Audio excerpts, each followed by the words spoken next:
नमस्कार दोस्तों, आप देख रहे हैं फैंटेसी कहानियाँ। यहाँ आपको मिलेगी काल्पनिक दुनिया की अनोखी और रोमांचक कहानियाँ। यह कहानी पूरी तरह से काल्पनिक है, इसका रियल दुनिया से कोई संबंध नहीं है। चलिए शुरू करते हैं आज की कहानी। बेला की बात सुनकर दक्ष को बहुत बुरा लगा। वो भी हैरानी से सोचने लगा कि इस दुनिया में ये सब भी होता है। कहाँ उसके पास दुनिया भर का ऐश आराम है, पैसे हैं, धन दौलत है, और कहाँ पर ऐसे लोग भी हैं जो धन दौलत के मालिक होते हुए भी नौकर की तरह रहते हैं, जैसे कि बेला। सारी प्रॉपर्टी उसकी है, लेकिन उसके चाचा चाची ने उसे घर का नौकर बना दिया है और उसके साथ इतना अत्याचार कर रहे हैं, और ये लड़की चुपचाप सब कुछ सहन कर रही है। लेकिन दक्ष ऐसा नहीं होने देगा। उसने अपने मन में सोच लिया था कि वह बेला के लिए जरूर कुछ करेगा।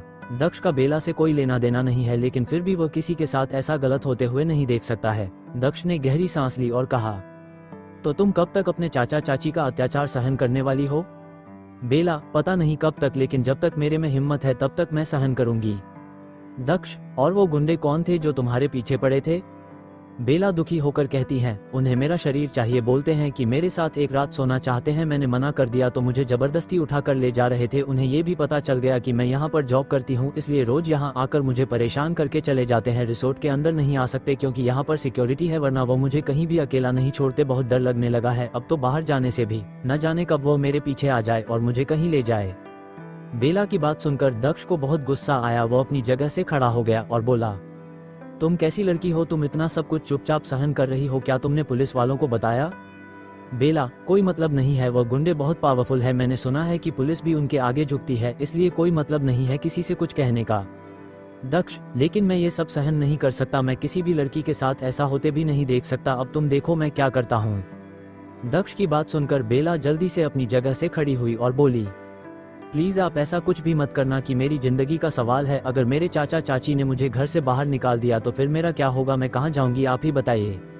दक्ष ने कुछ नहीं कहा। उसने बेला का हाथ पकड़ा और उसे गाड़ी में बैठा दिया और तुरंत वहां से रिसोर्ट के लिए निकल गया। बेला पूरे रास्ते चुपचाप बैठी रही और अपनी जिंदगी के बारे में सोचती रही। दक्ष ड्राइव करते हुए बार बार उसकी तरफ देख रहा था और उसके बारे में गहराई से सोच रहा था। दक्ष अपने मन में बोला, पता नहीं क्यों, लेकिन तुम्हारी बहुत चिंता होती है। तुम्हें इस तरह से रोता हुआ नहीं देख सकता। श्रुति के बाद शायद तुम पहली ऐसी लड़की हो जिसके बारे में जानने की और जिसके लिए कुछ करने की मेरी इच्छा होती है। खैर जो भी है, लेकिन मैं तुम्हारे साथ न्याय जरूर करूंगा और तुम्हारे चाचा चाची को तुमसे दूर जरूर करूंगा। दक्ष रिजॉर्ट पहुंच गया और गाड़ी से बाहर निकला। उसने बेला को भी बाहर निकाला। तभी वहां पर रिसोर्ट का मैनेजर आ गया और वह बेला और दक्ष को साथ में देखकर बोला, आप दोनों एक साथ?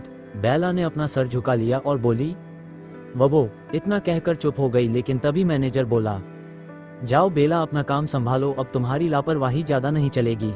बेला ने हाँ कह दिया और वहां से जाने लगी। तभी दक्ष ने उसका हाथ पकड़ लिया और मैनेजर की तरफ गुस्से से देखते हुए बोला, ये सब क्या तरीका है? तुम इस तरह से किसी लड़की से कैसे बात कर सकते हो? तुम क्या चाहते हो कि तुम्हें यहाँ से नौकरी से निकलवा दूं मैं? जब मैंने तुमसे कह दिया है कि तुम इस लड़की से इस तरह से बात नहीं करोगे तो फिर तुम क्यों कर रहे हो? मुझसे पंगा लेना चाहते हो तो मुझे साफ साफ बता दो, मैं भी तुम्हारे सामने मैदान में उतर आता हूँ।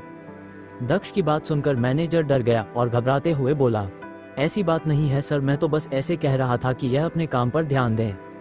दक्ष, नहीं देगी अपने काम पर ध्यान, अब ये खुद पर ध्यान देगी और आज के बाद यहाँ पर नौकरी भी नहीं करेगी। दक्ष की बात सुनकर बेला हैरान रह गई और वह बोली, ऐसा क्यों कह रहे हैं आप? अगर मैं नौकरी नहीं करूंगी तो मेरे चाचा चाची मुझे घर से बाहर निकाल देंगे। प्लीज आप मेरी नौकरी के खिलाफ कुछ भी मत कीजिए। दक्ष ने उसे आंखें दिखाकर चुप करवा दिया और मैनेजर से बोला, ये लड़की आज के बाद तुम्हारे यहाँ काम नहीं करेगी, अब तुम जा सकते हो। मैनेजर ने हाँ कह दिया और वहां से चला गया। मैनेजर के जाते ही बेला परेशान होकर बोली, ये आपने क्या किया? यह नौकरी मेरा सहारा थी, इससे मुझे जितने भी पैसे मिलते थे उससे चाचा चाचा मुझे अपने घर में रहने दे देते थे। अब क्या होगा आप ही बताइए। दक्ष, तुम चिंता मत करो, यकीन करो, मैं तुम्हारे साथ कुछ गलत नहीं होने दूंगा। बेला, नहीं है मुझे आपके ऊपर यकीन। आप मेरे लिए अनजान हो, कल ही मुझसे मिले हो और ऐसे कैसे मैं आपके ऊपर यकीन कर लूं? पता नहीं अब क्या होगा। दक्ष, जो भी होगा बहुत अच्छा होगा, अब तुम जाओ यहाँ से। बेला, कहाँ पर जाऊं? यह मेरी जॉब का टाइम है, इस वक्त घर चली गई तो उन दोनों को पता चल जाएगा। बेला के इतना कहते ही दक्ष ने उसका हाथ पकड़ा और उसे अपने साथ रिसोर्ट के अंदर ले गया। बेला उसे हैरान होकर देख रही थी और अपना हाथ छुड़ाने की कोशिश कर रही थी, लेकिन दक्ष नहीं माना और वह बेला को लेकर अपने कमरे के अंदर आ गया और उसने कमरे के दरवाजे को अंदर से बंद कर दिया। ये देखकर बेला घबरा गई और बोली, यह क्या कर रहे हो? मैं ऐसी वैसी लड़की नहीं हूँ। दक्ष, मैं भी ऐसा वैसा लड़का नहीं हूँ। जब तक तुम्हारी जॉब का टाइम खत्म नहीं होता तुम यहीं पर रहोगी मेरे कमरे के अंदर मेरे साथ। बेला की आंखें चौड़ी हो गई और बोली, आप पागल हो क्या? ऐसे कैसे मैं किसी मर्द के साथ एक कमरे में रह सकती हूँ? दक्ष ने उसकी बात का कोई जवाब नहीं दिया। वह अपने बेड पर जाकर बैठ गया और लैपटॉप पर काम करने लगा। बेला ने उसकी तरफ मुंह बनाया और कमरे में इधर उधर टहलने लगी। रात के 7:30 बज रहे थे। श्रुति अपने बेड पर लेटी हुई थी। उसकी आंखें बंद थी और कमरे के अंदर भी अंधेरा था। सिर्फ खिड़की खुली हुई थी जिसकी रोशनी कमरे के अंदर आ रही थी। सुष्मिता जी कमरे में नहीं थी, बाहर थी। तभी कमरे का दरवाजा खुला और एक शख्स कमरे के अंदर आया। श्रुति को बिल्कुल पता नहीं चला। कमरे के अंदर आकर उसने दरवाजे को अंदर से बंद कर दिया और श्रुति की तरफ बढ़ने लगा। श्रुति नींद में थी इसलिए उसे पता नहीं चला कि कब और कौन उसके कमरे में आ गया। वो शख्स श्रुति के पास में आया। उसने बेड पर लेटी खूबसूरत लड़की को देखा और प्यार से बोला, पास होकर भी पास नहीं हूँ, लेकिन हूँ जरूर और सिर्फ तुम्हारे लिए हूँ। वो श्रुति के पास बेड पर लेट गया। उसने श्रुति के माथे को चुम्मा और धीरे धीरे उसके पूरे चेहरे को प्यार से चूमने लगा। श्रुति के चेहरे पर मुस्कान आ गई। वह नींद में थी लेकिन उसे बहुत अच्छे एहसास हो रहे थे। वो आदमी श्रुति के पेट के पास आया। उसने उसके पल्लू को हटाया, उसके गोरे से पेट को चूमने लगा। श्रुति को गुदगुदी हो रही थी, उसके पेट पर रोंगटे खड़े हो रहे थे। ये देखकर वह शख्स मुस्कुराने लगा। श्रुति के पेट को उसने दोबारा चुम्मा और प्यार से बोला, मम्मा को ज्यादा परेशान मत करना। वैसे आप कर भी नहीं सकते क्योंकि पापा आसपास ही है। आपकी माँ पर आपसे ज्यादा मेरा हक बनता है। अगर मैं नहीं होता तो आप कैसे आते इस दुनिया में?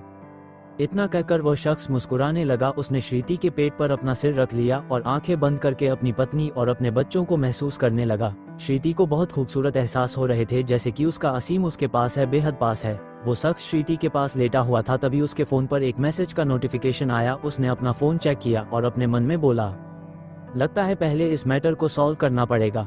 इतना कहकर वह शख्स श्रुति से दूर हो गया। उसने उसके माथे पर प्यार से हाथ फेरा और कमरे से बाहर निकल गया। उसने डोर को ऑटोमेटिक लॉक कर दिया है, जिसका दरवाजा या तो सुष्मिता जी खोल सकती थी या श्रुति खोल सकती थी। इसके अलावा वह आदमी खोल सकता था, बाकी कोई नहीं। वह आदमी वहां से चला गया और सीधा रिसोर्ट के पीछे वाले हिस्से में पहुंच गया जो काफी सुनसान था। वो वहां पर खड़ा था और वहां पर पेड़ पौधों को देख रहा था। उसने कैप पहनी हुई थी। तभी उसके पीछे एक और शख्स आकर खड़ा हो गया और उसके साथ में एक लड़की भी थी। पीछे खड़ा शख्स बोला, असीम। ये शब्द सुनते ही असीम पीछे मुड़ा और दक्ष की तरफ देखने लगा। दक्ष ने गहरी सांस ली और कहा, मैं जानता हूँ तुम यहाँ पर श्रुति के लिए आए हो, लेकिन फिलहाल बेला का मैटर सॉल्व करना पड़ेगा और उसके लिए मुझे तुम्हारी मदद की जरूरत पड़ेगी। असीम ने अपनी कैप को उतारा और एक नजर बेला को देखा और फिर दक्ष की तरफ देखते हुए बोला, पूरी बात बताओ। दक्ष ने असीम को सब कुछ बता दिया, जिसे सुनकर असीम बोला, फिर तो यहाँ पर तुम्हारी गलती है बेला। अगर तुम्हारे साथ इतना सब कुछ हो रहा था तो तुम्हें पहले ही अपने लिए केस लड़ना चाहिए था। जरूरी नहीं है कि हर क्षेत्र की पुलिस खराब हो। किसी और जगह जाकर तुम पुलिस से कंप्लेंट कर सकती थी। बेला, मैं करना चाहती थी लेकिन मेरे अंदर इतनी हिम्मत नहीं है। इतना कहकर बेला चुप हो गई। वह घबरा रही थी। उसके सामने दो हटे कट्टे मर्द खड़े थे जो उसके लिए अनजान थे, लेकिन वह दोनों उसकी मदद करना चाहते थे, इसलिए बेला चुपचाप उनका साथ दे रही थी। असीम बोला, पहले तो हमें उन गुंडों से निपटना होगा जो इसके पीछे पड़े हैं। उसके बाद इसके चाचा चाची के साथ क्या करना है वो मैं तुम्हें बताता हूँ। इतना कहकर असीम ने दक्ष को कुछ बताया, जिसे सुनकर दक्ष बोला, ठीक है, हम ऐसा ही करते हैं और कल ही प्लान एग्जीक्यूट करते हैं। लेकिन श्रुति? असीम, श्रुति की चिंता करने की जरूरत नहीं है। माँ और पापा उसके साथ है तो मुझे टेंशन लेने की जरूरत नहीं है।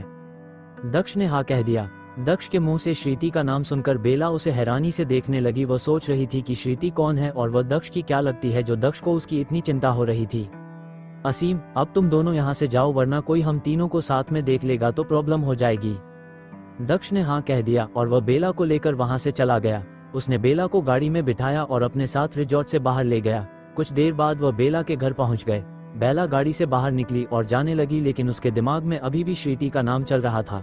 वो जानना चाहती थी कि श्रुति दक्ष की क्या लगती है। दक्ष उसे जाते हुए देख रहा था। कुछ दूर जाकर बेला रुक गई और वापस दक्ष के पास आई और अपनी धीमी आवाज में बोली, ये श्रुति कौन है और आपकी क्या लगती है? बेला की बात सुनकर दक्ष ने गहरी सांस ली और कहा, जिससे हम भी बात करके आ रहे हैं, यानी कि मेरा बड़ा भाई उसकी पत्नी है वह। दक्ष के मुंह से यह बात सुनकर पता नहीं क्यों लेकिन बेला को सुकून मिला। उसने चैन की सांस ली और मुस्कुराते हुए बोली, ठीक है, तो अब हम कल मिलते हैं। इतना कहकर बेला मुस्कुराते हुए वहां से चली गई। दक्ष हैरानी से उसकी मुस्कान को देख रहा था कि ये लड़की अचानक से मुस्कुराई क्यों। दक्ष भी मुस्कुराने लगा और अपनी गाड़ी लेकर वहां से वापस रिजॉर्ट की तरफ बढ़ गया। रात के 12 बजे सभी परिवार वाले अपने अपने कमरे सो रहे थे। श्रुति सुष्मिता जी के साथ में एक ही रूम में सो रही थी। वो गहरी नींद में सो रही थी। कमरे के अंदर अंधेरा था, बस खिड़की से थोड़ी सी रोशनी आ रही थी। सुष्मिता जी उसके बगल में लेटी हुई थी, दोनों ही गहरी नींद में सो रही थी। तभी कमरे का दरवाजा बहुत धीरे से खुलता है और असीम कमरे के अंदर आता है और कमरे के दरवाजे को अंदर से बंद कर देता है। असीम बेड पर देखता कि उसकी माँ और उसकी पत्नी आराम से सो रहे हैं। वो बेड के पास में आ जाता है जिस तरफ श्रीति सो रही होती है। असीम श्रीति के पास जमीन पर बैठ जाता है और उसके प्यारे से चेहरे को देखता रहता है। काफी देर तक वो श्रीति को ऐसे ही देखता रहता है। उसकी नज़र श्रीति के होठों पर जाती है तो वह खुद को रोक नहीं पाता है और अपने घुटनों के बल बैठकर श्रीति के करीब आकर उसके होठों पर अपने होंठ रख देता है और उसको चूमने लगता है। नींद में श्रीति हिलने लगती है। उसे बहुत अजीब एहसास हो रहे थे और असीम अपने होश खो रहा था और धीरे धीरे वो श्रीति को शिद्दत से चूमने लगा और उसकी किस भी वाइल्ड होती जा रही थी। श्रीति की आंख खुल गई और उसने ये सब देखा तो जोर से चिल्लाई और उसने उस आदमी को धक्का मार दिया। वह आदमी जमीन पर गिर गया। श्रीति सिटी के चिल्लाने से सुष्मिता जी भी नींद से जाग गई और उसे संभालने लगी। श्रीति चिल्लाते हुए बोली, बचाओ माँ, कमरे में कोई आदमी है जो मेरे साथ बदतमीजी कर रहा था।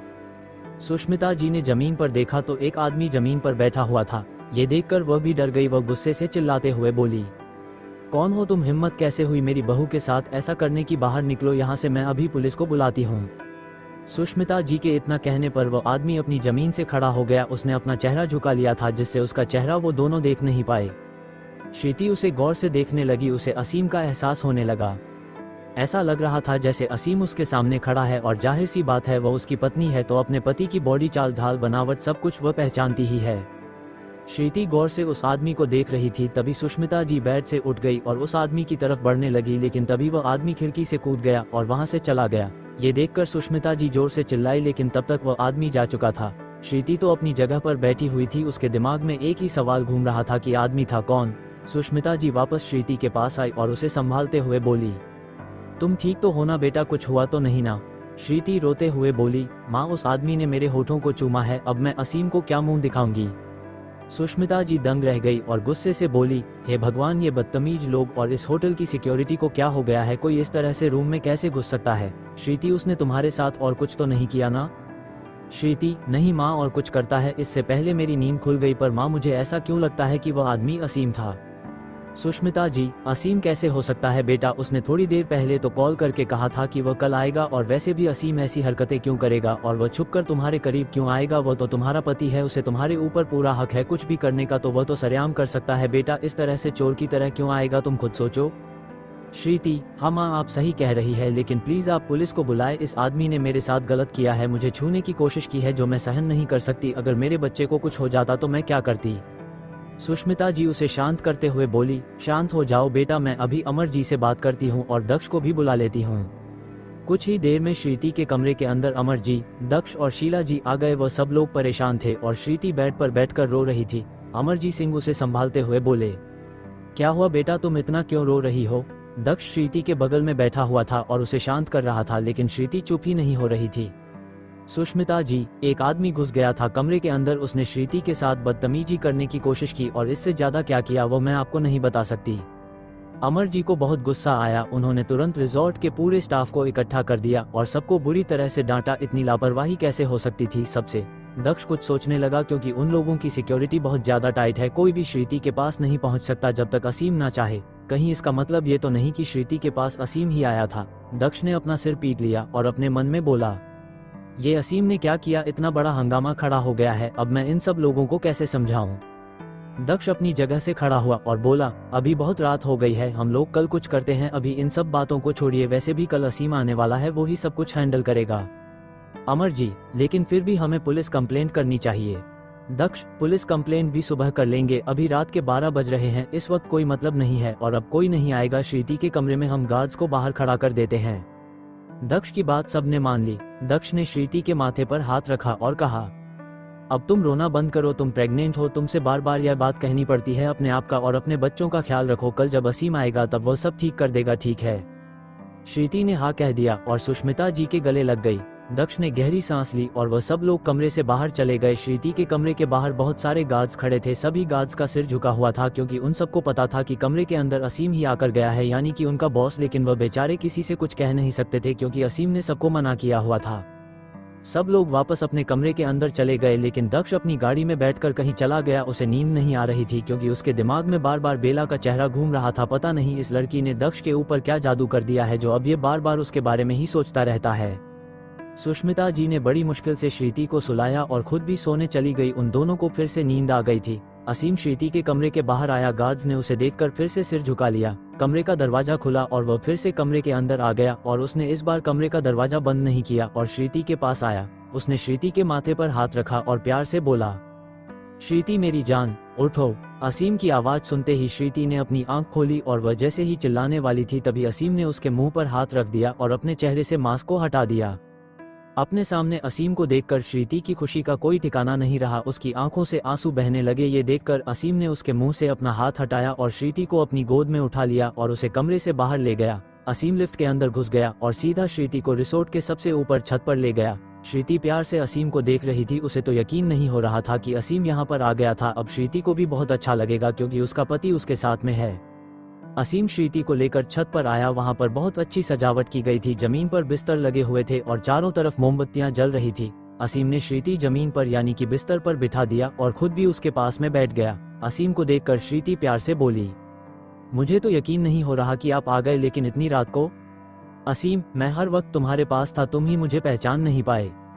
श्रीति हैरानी से बोली, हर वक्त कहाँ थे सामने, मैंने तो आपको अभी ही देखा। असीम मुस्कुराते हुए बोला, मेरी जान, तुमने मुझे पहचाना ही नहीं। मैं कब से तुम्हारे पास था, या यूं समझ लो तुम्हारे साथ साथ यहाँ पर आया हूँ। असीम की बात सुनकर श्रीति हैरान रह गई। तभी असीम ने उसे सब कुछ बता दिया कि वह भी उन लोगों के साथ में यहाँ पर पहुँच गया था, लेकिन जानबूझकर सबके सामने नहीं आ रहा था क्योंकि उसे ऐसा लगता था कि यहाँ पर कोई दुश्मन है जो श्रीति को नुकसान पहुँचाना चाहता है और असीम उसका पता लगाना चाहता है, इसलिए वो छुपकर उन सबके साथ में घूम रहा था। ये सुनकर श्रीति को काफी हैरानी हुई, लेकिन उसे खुशी थी कि अब असीम उसके पास है तो उसे चिंता करने की कोई जरूरत नहीं है। श्रीति ने कसकर असीम को अपने सीने से लगा लिया, लेकिन कुछ ही देर में वह उदास हो गई। उसकी उदासी देखकर असीम ने उसके चेहरे को थामा और प्यार से बोला, क्या हुआ मेरी प्यारी सी पत्नी को? श्रीति, असीम मुझे माफ कर देना। मैंने सोचा था कि मेरे होठों को जिंदगी भर आपके अलावा कोई और नहीं छुएगा, लेकिन एक आदमी मेरे होठों को चूम कर चला गया है। भगवान, मेरी तो इज्जत ले ली उसने।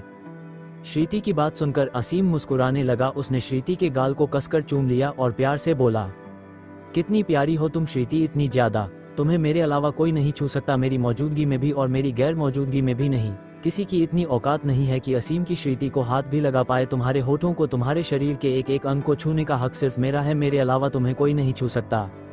असीम की बात सुनकर श्रीति हैरान रह गई और बोली, इसका मतलब कुछ देर पहले कमरे में आप ही आए थे? असीम मुस्कुराते हुए बोली, और किसी की हिम्मत है तुम्हारे पास आने की जब तक मेरी इजाजत ना हो? श्रीति खुश हो गई। उसके दिल पर यह बहुत बड़ा बोझ था कि किसी ने उसके होठों को चूमा था, लेकिन उसे पता चला कि उसके होठों को चूमने वाला उसका पति खुद है, तो अब उसे किसी तरह का कोई टेंशन नहीं था। श्रीति प्यार से असीम को देखने लगी और बोली, आपने सिर्फ होठों ही क्यों चूमा? नींद का फायदा उठाकर और भी बहुत सी चीजें उन्हें भी छू सकते थे और चूम सकते थे ना?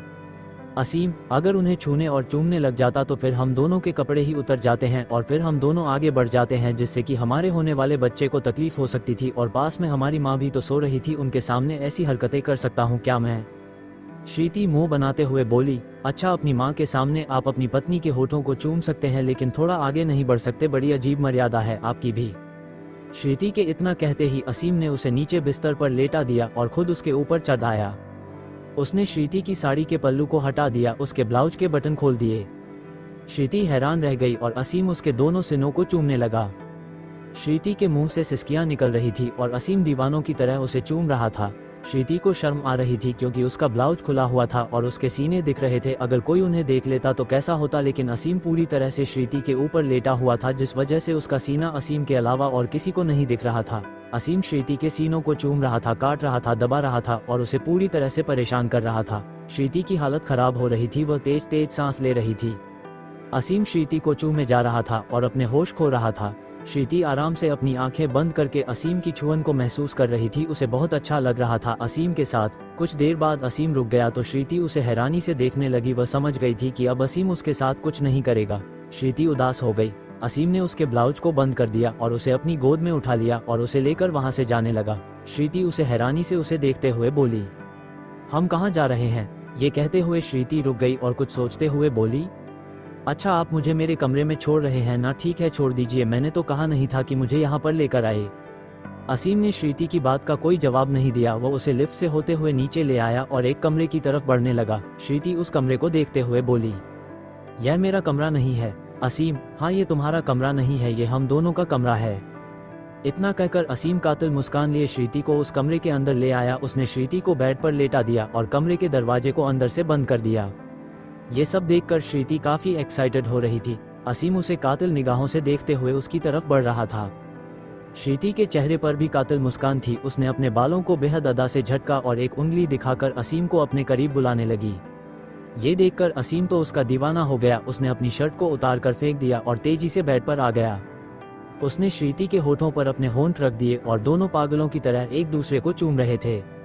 असीम भी श्रीति के ऊपर बेड पर आ गया। उसने श्रीति को बेड पर गिरा दिया और उसके पल्लू को हटा दिया और फिर से उसके ब्लाउज को खोलकर उसके सीने पर चूमने लगा। श्रीति ने कसकर चादर को पकड़ा हुआ था। असीम उसके सीने को चूमते हुए नीचे जाने लगा, उसके पेट को चूम रहा था। उसने श्रीति की साड़ी को उतारना शुरू कर दिया। धीरे धीरे उसने उसकी पूरी साड़ी को उतार कर फेंक दिया और उसके पेटीकोट को भी उतार दिया। ये देखकर श्रीति शर्म से लाल हो रही थी, लेकिन वह असीम को रोकना नहीं चाहती थी। कुछ देर बाद असीम ने श्रीति के सारे कपड़े उतार दिए और अपने भी सारे कपड़े उतार दिए। वो दोनों निर्वस्त्र होकर एक दूसरे से लिपटे हुए थे, लेकिन असीम ने अभी तक कुछ किया नहीं था। असीम बस उसके पूरे शरीर को चूम रहा था, उसे सुकून दे रहा था और खुद भी उससे सुकून हासिल कर रहा था। श्रीति के शरीर का एक भी ऐसा अंग नहीं था जिसे असीम ने चूमा नहीं था। श्रीति के पूरे शरीर पर लाल निशान बन गए थे और उसके चेहरे पर सुकून भरी मुस्कान थी। असीम श्रीति के चेहरे के पास आया और दोबारा से उसके होठों को चूमने लगा। श्रीति ने असीम को पकड़ लिया और वह दोनों एक दूसरे को इसी तरह चूमते रहे। असीम ने अपनी मर्यादा बिल्कुल भी पार नहीं की, क्योंकि उसकी बीवी प्रेग्नेंट है और असीम उसके साथ इंटीमेट नहीं हो सकता था। 1 घंटे बाद असीम रुक गया और बेड पर लेट गया। उसने श्रीति को अपने ऊपर बिठा लिया और उसे नशीले तरीके से देखने लगा। श्रीति के बाल बिखरे हुए थे और उसके बदन पर एक भी कपड़ा नहीं था। वो असीम को देख रही थी और असीम उसे देख रहा था। दोनों की आंखों में एक दूसरे को पाने का नशा और जुनून सवार था, लेकिन दोनों आगे नहीं बढ़ सकते थे। श्रीति असीम के सीने पर झुकी और उसके सीने को चूमने लगी। असीम ने अपनी आंखें बंद कर ली और वह भी तेज तेज सांस लेने लगा। श्रीति उसके गले तक पहुंच गई और उसके गले को चूमने लगी। उसने असीम के गले पर काटा। असीम के चेहरे पर सुकून भरी मुस्कान आ गई। उसने श्रीति के बालों को पकड़ लिया और श्रीति इसी तरह उसे चूमने लगी और उसके पूरे बदन को चूमने लगी। असीम को भी सुकून मिल रहा था और श्रीति को भी बहुत अच्छा लग रहा था। कुछ देर बाद असीम श्रीति के ऊपर लेटा हुआ था, पर उसने अपना पूरा वजन श्रीति के ऊपर नहीं दिया था, लेकिन वह श्रीति को फिर से चूम रहा था। दोनों एक दूसरे के दीवाने हो चुके थे, एक दूसरे में पूरी तरह से खो चुके थे और अपनी पूरी रात को इसी तरह बिताने वाले थे।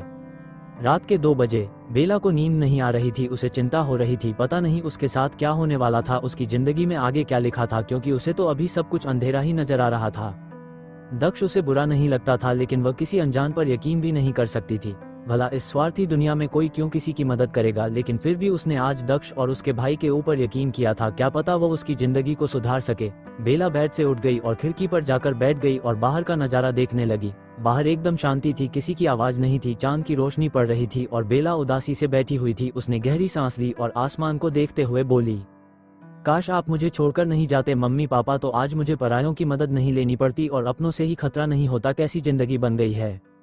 बेला ने अपनी आंखें बंद कर ली। तभी उसे एहसास हुआ जैसे कोई उसके सामने है और उसे बेहद करीब से देख रहा है। ये देखकर बेला डर गई। उसने जल्दी से अपनी आंखें खोली तो हैरान रह गई। उसके सामने यानी कि खिड़की पर बेला के बगल में दक्ष बैठा हुआ उसे घूर रहा था। दक्ष को देखकर बेला जोर से चिल्लाने वाली थी, लेकिन तभी दक्ष ने उसके मुंह पर हाथ रख दिया और उसे आंखें दिखाते हुए बोला, चुप रहो, चिल्लाने की जरूरत नहीं है, वरना तुम्हारे चाचा चाची यहाँ पर आ जाएंगे। बेला ने दक्ष का हाथ हटाया और गुस्से से बोली, आप यहाँ पर क्या कर रहे हो? इतनी रात को किसी ने आपको यहाँ पर देख लिया तो? दक्ष, ये सब तुम्हारी वजह से हो रहा है। पता नहीं तुमने ऐसा क्या कर दिया, मुझे नींद भी नहीं आ रही है, बार बार परेशान हो रहा हूँ और तुम्हारा ही चेहरा दिखाई दे रहा है। अब तो जब तक तुम्हारी परेशानी खत्म नहीं कर दूंगा तब तक लगता नहीं कि मुझे नींद आएगी। दक्ष की बात सुनकर बेला के चेहरे पर मुस्कान आ गई। उसका दिल धड़कने लगा। सच में ये इंसान उसकी इतनी चिंता क्यों कर रहा है? उसका क्या लेना है बेला से? बेला की मुस्कान देखकर दक्ष उसकी मुस्कान में खो गया और लगातार उसे देखने लगा, लेकिन तभी उसे एहसास हुआ कि यह गलत है और उसने अपनी नजरें चुरा ली और बेला के बगल में बैठ गया। वह दोनों खिड़की पर बैठे हुए थे और आसमान को देख रहे थे। बेला बार बार दक्ष की तरफ देख रही थी।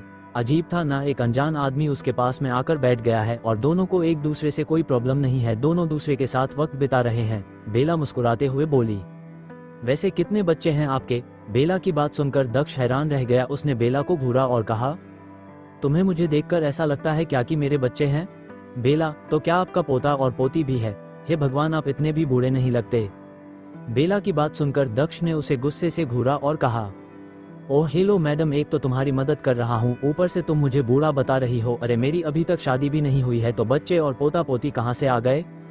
बेला हंसने लगी। ये देखकर दक्ष बोला, बड़ी हंसी आ रही है तुम्हें। बेला, हंसी तो आएगी ही, मैं तो मजाक कर रही थी। अब आपको देखकर कौन कहेगा कि आपके बच्चे हैं? आप तो एकदम जवान दिखते हैं, आप मेरा मजाक भी नहीं समझ पाए।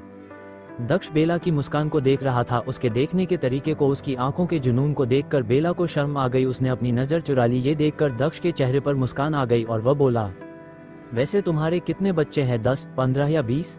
बेला हैरान रह गई और बोली, हे भगवान, इतनी हिम्मत है क्या मेरे अंदर कि मेरे 10-15 बच्चे हो जाए? अभी तो मेरी शादी भी होना बाकी है, जिस दिन शादी हो जाएगी उस दिन देख लेंगे कितने बच्चे करने हैं।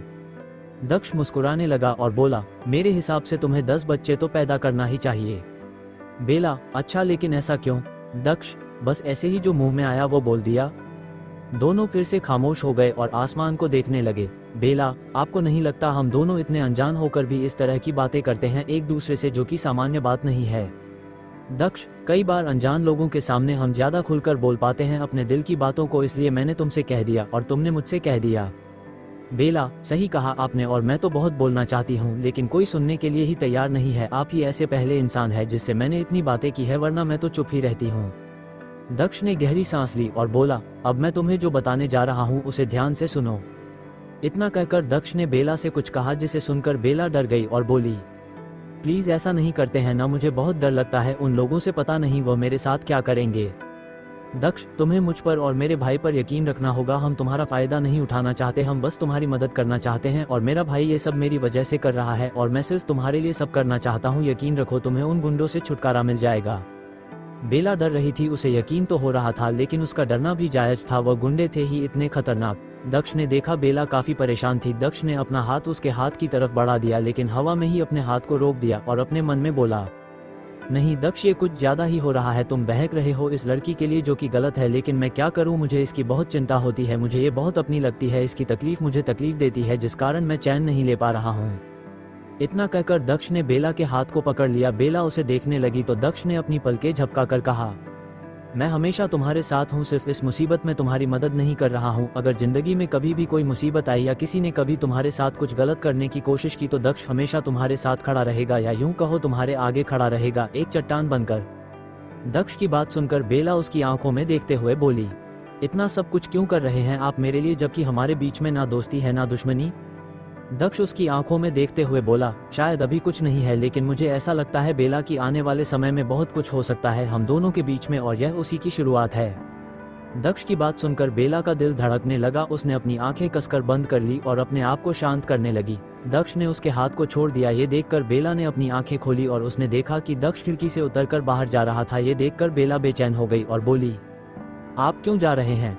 दक्ष, अभी कोई हक नहीं बनता है इस तरह से तुम्हारे पास बैठने का, लेकिन जिस दिन हक बनेगा उस दिन तुम्हारे रोकने पर भी नहीं रुकूंगा। इतना कहकर दक्ष अपनी गाड़ी में बैठकर वहां से चला गया। बेला की आंखें भर आई, वो बहुत भावुक हो गई थी। दक्ष पहला ऐसा इंसान है जिसने बेला को इतना कंफर्ट किया था, उससे इतने प्यार से बात की थी, उसे अकेला महसूस नहीं होने दिया। अगली सुबह 7 बजे सुष्मिता जी की आंख खुली और उन्हें अपने बगल में श्रीति दिखाई नहीं दी। उन्होंने सोचा शायद वो बाथरूम में होगी, इसलिए सुष्मिता जी अपनी जगह से खड़ी हुई। उन्होंने बाथरूम में चेक किया तो उन्हें वहां पर भी श्रीति नजर नहीं आए। सुष्मिता जी थोड़ी परेशान हो गई और पूरे कमरे में श्रीति को ढूंढा लेकिन वो कहीं पर भी नहीं थी। वो कमरे से बाहर आए, उन्होंने अमर जी से पूछा और बाकी सभी घर वालों से पूछा तो उन्हें भी श्रीति कहीं पर भी नजर नहीं आई। सुष्मिता जी बहुत परेशान हो रही थी। कल रात को जो हादसा हुआ था उसके बाद उन्हें श्रीति की चिंता हो रही थी। उन्हें यही डर लग रहा था कि कहीं वह लड़का या वह जो अनजान शख्स था वह श्रीति को अपने साथ तो नहीं ले गया और उसके साथ कुछ गलत तो नहीं कर दिया। सुष्मिता जी को बहुत चिंता हो रही थी। सभी घर वाले भी परेशान हो गए थे और श्रीति को पूरे रिजॉर्ट में ढूंढ रहे थे। एक बार फिर से सब लोग परेशान हो गए थे। दक्ष भी अपने कमरे से बाहर आया। जब उसे पता चला तो उसे पक्का एहसास हो गया था कि श्रीति असीम के साथ ही होगी। असीम ने एक बार फिर से गड़बड़ कर दी थी। अब फिर से हंगामा खड़ा हो गया था। दक्ष अब कुछ नहीं कर सकता था, वह चुपचाप इस हंगामे को देख रहा था। अमर जी पूरे होटल के स्टाफ पर चिल्ला रहे थे, सबको डांट रहे थे और स्टाफ सिर झुका झुक कर खड़ा था। गार्ड्स को भी बहुत डांटा जा रहा था क्योंकि उनकी भी लापरवाही अमर जी को बिल्कुल अच्छी नहीं लग रही थी। इस सब हंगामे से अनजान असीम और श्रीति रिसोर्ट के कमरे में एक दूसरे से लिपट कर सो रहे थे। धीरे धीरे असीम की आंख खुलने लगी और उसने अपनी बाहों में श्रीति को देखा तो उसके चेहरे पर मुस्कान आ गई। उसने प्यार से श्रीति के माथे को चुम्मा और बोला, उठ जाओ श्रीति, इससे पहले कि सब लोग तुम्हें ढूंढने लग जाए। असीम ने श्रीति के गाल को चूम लिया। श्रीति नींद में कसमसाने लगी और धीरे धीरे अपनी आंखें खोलने लगी। आंखें खोलते ही उसके सामने भी असीम का हैंडसम सा चेहरा आया, जिसे देखकर श्रीति शर्माने लगी।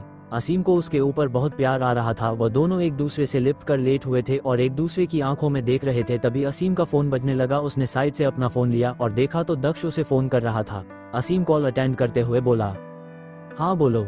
दक्ष, ये सब क्या है? असीम, क्या श्रीति तुम्हारे साथ में है? असीम, हाँ क्यों? दक्ष, बाहर फिर से हंगामा खड़ा हो गया है। अमर अंकल पूरी होटल में श्रीति को ढूंढ रहे हैं, सबके ऊपर चिल्ला रहे हैं। श्रीति माँ के पास नहीं थी, इसलिए माँ डर गई और उन्होंने सबको बता दिया कि वो आदमी श्रीति को उठाकर ले गया है। दक्ष की बात सुनकर असीम हैरान रह गया। उसने अपना सिर पीट लिया और कॉल कट करके जल्दी से बेड से खड़ा हो गया। ये देखकर श्रीति बोली, क्या हुआ असीम? असीम, श्रीति जल्दी से कपड़े पहनो और इस कमरे से बाहर जाओ, सब लोग तुम्हें ढूंढ रहे हैं। असीम की बात सुनकर श्रीति हड़बड़ा गई। उन दोनों ने जल्दी से अपने कपड़े पहने और श्रीति चुपके से उस कमरे से बाहर निकल गई और सीधा गार्डन एरिया में पहुंच गई।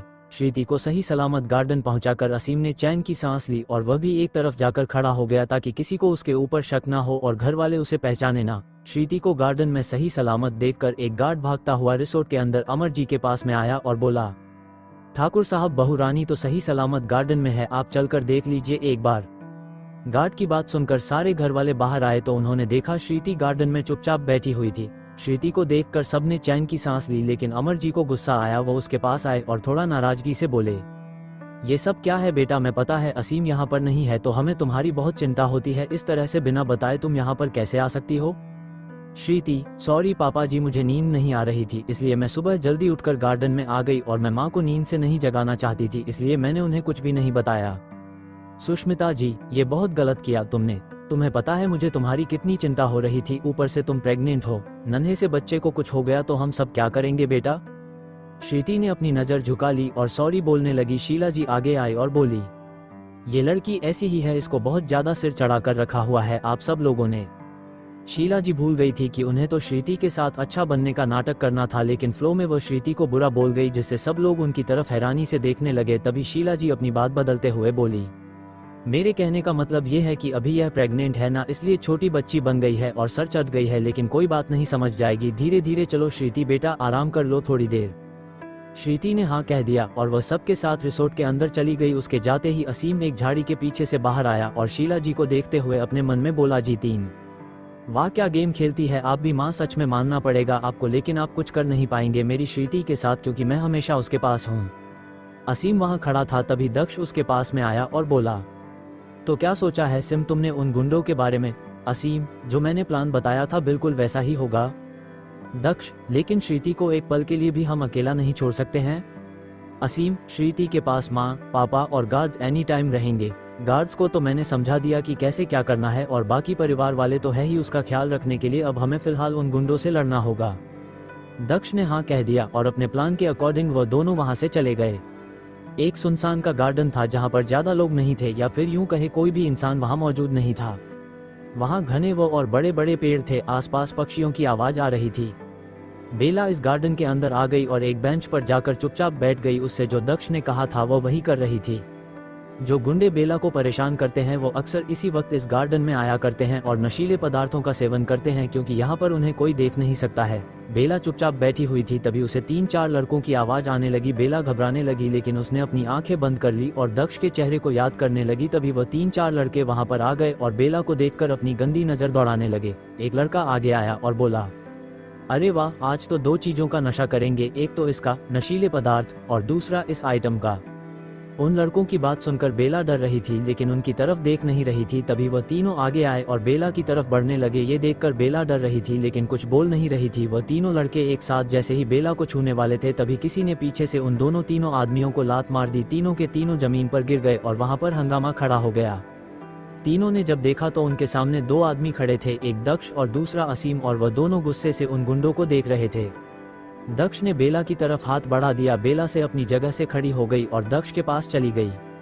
दक्ष ने बेला को एक तरफ ले जाकर खड़ा कर दिया। तब तक असीम गुंडों को मार रहा था। वह गुंडे भी खड़े हो गए और उन्होंने असीम को घेर लिया, लेकिन असीम अकेला ही काफी था उन गुंडों के लिए। लेकिन फिर भी दक्ष भी उसके साथ जुट गया और वह दोनों भाई मिलकर उन 3 गुंडों को मार रहे थे। कुछ ही देर में वह तीनों के तीनों घायल होकर जमीन पर गिर गए। दक्ष तो उन्हें जान से मारना चाहता था, लेकिन असीम ने उसे रोक दिया था क्योंकि वह कानून को हाथ में नहीं देना चाहता था। वैसे भी अतीत में असीम ने किसी का खून किया हुआ है तो उसे पता है कि हर बार कानून हाथ में लेना जरूरी नहीं होता। उन गुंडों को इस हाल में देखकर बेला को डर लग रहा था, लेकिन उसे सुकून भी काफी मिला। वह दुखी होकर एक तरफ खड़ी थी और उनको देख रही थी। तभी उन तीनों गुंडों ने बेला की तरफ देखा और गुस्से से उनमें से एक बोला, तुझे तो हम छोड़ेंगे नहीं बेला की बच्ची, तुझे नहीं पता तूने हमारे साथ क्या किया है। इन आदमियों को लाकर तू खुद को समझती क्या है कि तू हमसे जीत गई? बिल्कुल भी नहीं, हम तुझे उठा कर ले जाएंगे और तेरे साथ इतना गलत करेंगे कि तू सोच भी नहीं सकती। गुंडे ने इतना ही कहा था तभी असीम ने उसके पेट में लात मार दी और दक्ष ने उसके प्राइवेट पार्ट पर लात मार दी। वह गुंडा दर्द से चिल्लाने लगा। उसकी ऐसी हालत देखकर बाकी दोनों गुंडे भी डर गए। दक्ष बेला के पास आया और उसका हाथ पकड़कर बोला, तुम ठीक तो हो ना? डरने की जरूरत नहीं है, ये तो एक मुसीबत खत्म हुई है, दूसरी मुसीबत अभी भी बाकी है जिसे भी हम जल्दी खत्म कर देंगे। बेला ने हाँ कह दिया। असीम उन दोनों के पास में आया और बोला, ये सब तो ठीक है, लेकिन तुम्हारे चाचा चाची ने कानूनी तौर पर तुम्हारी प्रॉपर्टी को अपने नाम किया है और धोखेबाजी के साथ ये सब किया है, तो तुम्हें भी यही सब करना होगा बेला, वरना तुम्हारी प्रॉपर्टी हम तुम्हें नहीं दिलवा सकते। असीम की बात सुनकर बेला परेशान हो गई। अब वह कैसे अपनी प्रॉपर्टी को हासिल करेगी और कैसे अपने चाचा चाची के साथ धोखा करेगी, वह यही सोच रही थी। तभी दक्ष बोला, मेरे पास एक आइडिया है, हमें ऐसा ही करना चाहिए। इतना कहकर दक्ष ने कुछ कहा जिसे सुनकर वह लोग सहमत हो गए और उस प्लान पर काम करने लगे। वहीं दूसरी तरफ रिसोर्ट में शीला जी को बहुत गुस्सा आ रहा था। उन्हें श्रीति के साथ कुछ बुरा करना था, लेकिन वह कैसे कर सकती थी? उसके चारों बॉडीगार्ड्स तैनात थे और सुष्मिता जी एक पल के लिए भी श्रीति को अकेला नहीं छोड़ रही थी। लेकिन आज किसी भी तरह शीला जी को कुछ ना कुछ तो करना था, क्योंकि दक्ष भी वहां पर मौजूद नहीं था और अमर जी भी अपनी किसी मीटिंग में बिजी थे। तो शायद शीला जी अब श्रीति के साथ जरूर कुछ गलत कर सकती है। उन्होंने काफी सोचा, तब जाकर उनके दिमाग में एक प्लान आया जिसे लागू करने के लिए वह आगे बढ़ने लगे। उनके चेहरे पर कातिल मुस्कान थी और उनकी नफरत भरी निगाहों में सिर्फ और सिर्फ श्रीति थी। लेकिन शीला जी इस बात से अनजान थी कि आसपास उसका पति मौजूद है जो हर वक्त उसकी सुरक्षा करता है, और अगर शीला जी ने श्रीति के साथ कुछ भी गलत किया तो फिर उनके साथ क्या अंजाम होने वाला था, ये तो शीला जी खुद भी सोच नहीं सकती थी। श्रीति और सुष्मिता जी रिजॉर्ट के गार्डन में टहल रही थी। तभी शीला जी उन दोनों के पास में आए और बोली, मैं सोच रही थी कि क्यों ना हमें थोड़ा रिजॉर्ट से बाहर निकल कर भी टहलना चाहिए। पूरे दिन रिसोर्ट के अंदर ही रहते हैं, कुछ अच्छा नहीं लग रहा, बाहर भी जाना चाहिए, इससे श्रीति का मन भी बहल जाएगा। शीला जी की बात सुनकर सुष्मिता जी बोली, मुझे तो ऐसा नहीं लगता, क्योंकि असीम ने मना किया है कि कहीं भी बाहर नहीं जाना है। श्रीति की तबीयत भी अभी ठीक नहीं रहती है, तो हमें किसी तरह का कोई खतरा नहीं लेना चाहिए। सुष्मिता जी की बात सुनकर शीला जी गुस्से से बोली, श्रीति मेरी बहू है तो उसके लिए फैसले लेने का हक मुझे है, तो आप कृपा करके बीच में ना बोले तो ही बेहतर होगा। शीला जी की बात सुनकर सुष्मिता जी चुप हो गई। ये देखकर श्रीति बोली, मेरे लिए आप दोनों ही मेरी सास है, आप दोनों ही मेरे लिए कोई भी फैसला ले सकती है। अगर मम्मी जी आप चाहते हैं कि आप रिजॉर्ट से बाहर जाएं तो ठीक है, थोड़ी देर चलते हैं, हम तीनों साथ में मिलकर चलते हैं, ठीक है। श्रीति की बात सुनकर शीला के चेहरे पर कातिल मुस्कान आ गई। यह बेवकूफ लड़की खुद उसके प्लान में फंस रही थी, लेकिन सुष्मिता जी इसके लिए तैयार नहीं थी, पर उन्होंने श्रीति के लिए हाँ कह दिया। वह तीनों लेडीज रिजॉर्ट से बाहर जाने लगी और उनके साथ में गार्ड भी चल रहे थे, लेकिन शीला जी ने गार्ड को आने से मना कर दिया और वहीं रुकने के लिए कहा। गार्ड बोला, माफ कीजिएगा ठकुराइन, लेकिन हमें आपके साथ चलना ही पड़ेगा कि ठाकुर साहब का ऑर्डर है जिसे हम ठुकरा नहीं सकते। गार्ड की बात सुनकर शीला जी गुस्से से बोली, तुम्हारी हिम्मत कैसे हुई हमारे खिलाफ बोलने की? मैं मालकिन हूँ, तुम हमारे ऑर्डर के खिलाफ भी नहीं जा सकते हो। श्रीति का ख्याल रखने के लिए हम 2 औरतें हैं, तुम्हें चिंता करने की जरूरत नहीं है, अब तुम यहाँ से जा सकते हो। गार्ड वहाँ रुक गया। वो शीला जी की बात वह काट नहीं सकता था, इसलिए वो लोग वहाँ से वापस चले गए हो। सुष्मिता जी को ये सब काफी अजीब लग रहा था। आखिर में शीला ने गार्ड को साथ में आने से क्यों मना किया, लेकिन उन्होंने भी ज्यादा ध्यान नहीं दिया, क्योंकि उन्हें पता था कि वो श्रीति के साथ में है तो कोई भी चिंता की बात नहीं है। वो तो होते आगे चल रही थी और उस सुंदर सी शहर के खूबसूरत सी पहाड़ी इलाके वाली सड़क पर टहल रही थी। श्रीति ने सड़क के दूसरी तरफ आइसक्रीम का ठेला देखा। ये देखकर वो खुश हो गई और बोली, मुझे आइसक्रीम खानी है। सुष्मिता जी तुम यहीं रुको, मैं तुम्हारे लिए लेकर आती हूँ। इतना कहकर सुष्मिता जी सड़क पार करके दूसरी तरफ चली गई। शीला जी को यही मौका सही लगा। उन्होंने आसपास देखा तो एक बड़ा सा ट्रक सड़क से गुजर रहा था और वह दोनों की तरफ ही बढ़ रहा था। शीला जी और श्रीति धीरे धीरे टहल रहे थे। तभी शीला जी नाटक करते हुए बोली, श्रीति मुझे चक्कर आ रहे हैं। इतना कहकर वह गिरने की एक्टिंग करने लगी और उन्हें जानबूझकर श्रीति को सड़क के बीचों बीच धक्का मार दिया और श्रीति सड़क पर गिर गई और जोर से चिल्लाए, आसपास हंगामा खड़ा हो गया। सुष्मिता जी पीछे मुड़कर देखने लगी तो श्रीति सड़क के बीचों बीच गिरी हुई थी और एक बड़ा सा ट्रक श्रीति की तरफ बढ़ रहा था। सुष्मिता जी जोर से चिल्लाते हुए श्रीति की तरफ भागने लगी था। श्रीति को तो पता ही नहीं था कि उसके पीछे ट्रक आ रहा है जो उसे कुचलने ही वाला था। शीला जी भी जमीन पर गिरी हुई थी। वह नाटक कर रही थी ताकि किसी को उनके ऊपर शक ना हो। सुष्मिता जी बहुत तेजी से भाग रही थी लेकिन ट्रक की स्पीड बहुत ज्यादा थी। वह बहुत तेज स्पीड से श्रीति की तरफ बढ़ रहा था लेकिन तभी एक आदमी आया। उसने श्रीति का हाथ पकड़कर उसे एक झटके से खड़ा कर दिया और अपने सीने से लगाकर सड़क से दूर हो गया और वह ट्रक वहां से गुजर गया। सुष्मिता जी की आंखों से आंसू बहने लगे। उनका दिल जोरों से धड़क रहा था। ट्रक के जाते ही उन्होंने देखा श्रीति दूसरी तरफ सही सलामत एक आदमी की बाहों में खड़ी थी। सुष्मिता जी ने चैन की सांस ली और रोने लगी। श्रीति बेहोश हो गई थी। उसे अचानक से सदमा लगा था और काफी जोर से धक्का भी लगा था जिस वजह से वह बेहोश हो गई। श्रीति के बेहोश होते ही वह आदमी घबरा गया। उसने श्रीति को अपनी बाहों में उठा लिया और वहां से तेजी से चला गया। सुष्मिता जी भी उसके पीछे पीछे चली गई। वो आदमी श्रीति को लेकर रिसोर्ट के अंदर आया और श्रीति को कमरे के अंदर ले जाकर उसे बेड पर लेटा दिया। श्रीति को देखकर सब लोग परेशान हो गए। पूरा परिवार इकट्ठा हो गया था और एक बार फिर से होटल में हंगामा खड़ा हो गया था। वह आदमी श्रीति के चेहरे को बेचैनी से देख रहा था लेकिन श्रीति होश में नहीं आ रही थी। अमर जी ने जल्दी से डॉक्टर को बुला लिया। डॉक्टर श्रीति का चेकअप कर रहे थे और वह सब लोग बाहर खड़े थे लेकिन वह शख्स अंदर ही खड़ा था। ये सोचकर सब लोग हैरान थे कि वह शख्स कौन है जो कमरे के अंदर खड़ा है। अमर जी उस पर नजर रखने के लिए अंदर ही खड़े हो गए। श्रीति का चेकअप करने के बाद डॉक्टर अमर जी से बोले, चिंता की कोई बात नहीं है, इन्हें बस सदमा लगा है जिस वजह से ही बेहोश हो गई है। कुछ देर बाद ये होश में आ जाएगी। डॉक्टर वहां से चले गए। उनके जाते ही अमर जी ने कमरे के दरवाजे को अंदर से बंद कर दिया और उसे शख्स की तरफ आए और उसको पकड़कर अपनी तरफ घुमाया और उसके चेहरे से मास्क हटा दिया। अपने सामने असीम को देखकर अमर जी हैरान रह गए और बोले, ये सब क्या है असीम, तुम इस तरह से क्यों घूम रहे हो और तुम यहाँ पर आ गए, तुमने हमें बताया भी नहीं। असीम ने गुस्से से कहा, आपकी बीवी मेरी बीवी को मारने की कोशिश कर रही है इसलिए यहाँ पर आना पड़ा, वह भी इस तरह से। मुझे तो बहुत पहले ही शक हो गया था उनके ऊपर, इसलिए जानबूझकर यहाँ पर नहीं आने का नाटक किया, लेकिन मैं यहाँ कब का आ चुका हूँ और श्रीति के ऊपर नजर रख रहा हूँ। आज तो उन्होंने हद पार कर दी है। उन्होंने श्रीति को धक्का मारा है सड़क पर जानबूझकर ताकि उसका एक्सीडेंट हो जाए।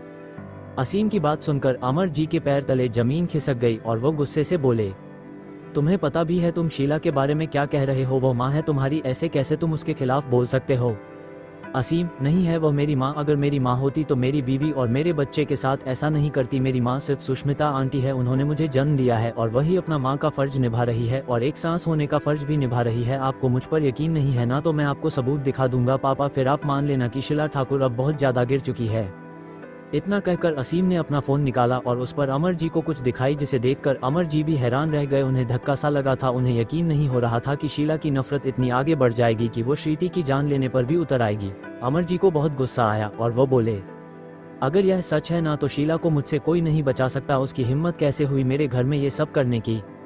असीम, अभी आप कुछ भी नहीं करेंगे पापा, हमें उन्हें और भी ज्यादा सबूत के साथ पकड़ना होगा ताकि उन्हें जिंदगी भर हम हमारे परिवार से दूर कर सके, क्योंकि अब वो नहीं सुधर सकती है। इतनी कोशिश आपने की, मैंने की, श्रीति ने भी की, लेकिन वो बदल ही नहीं रही है। उनकी नफरत खत्म ही नहीं हो रही है और ऐसे इंसान को हम हमारे परिवार के साथ नहीं रख सकते, वरना वह हमारे पूरे परिवार के लिए नासूर बन जाएगी, फिर पूरा परिवार बर्बाद हो जाएगा। इससे अच्छा है हम उन्हें अपने परिवार से दूर कर देते हैं और शांति से सब लोग मिलकर रहते हैं। तकलीफ आपको भी होगी, मुझे भी होगी, क्योंकि इतने साल मैंने उन्हें अपनी माँ माना है, लेकिन जो वह कर रही है वह सही नहीं है। पापा, आप सब कुछ समझ सकते हैं और मैं अपने बच्चे और श्रीति के मामले में कोई रिस्क नहीं ले सकता। ये दोनों मेरा फ्यूचर है, मेरी जिंदगी है।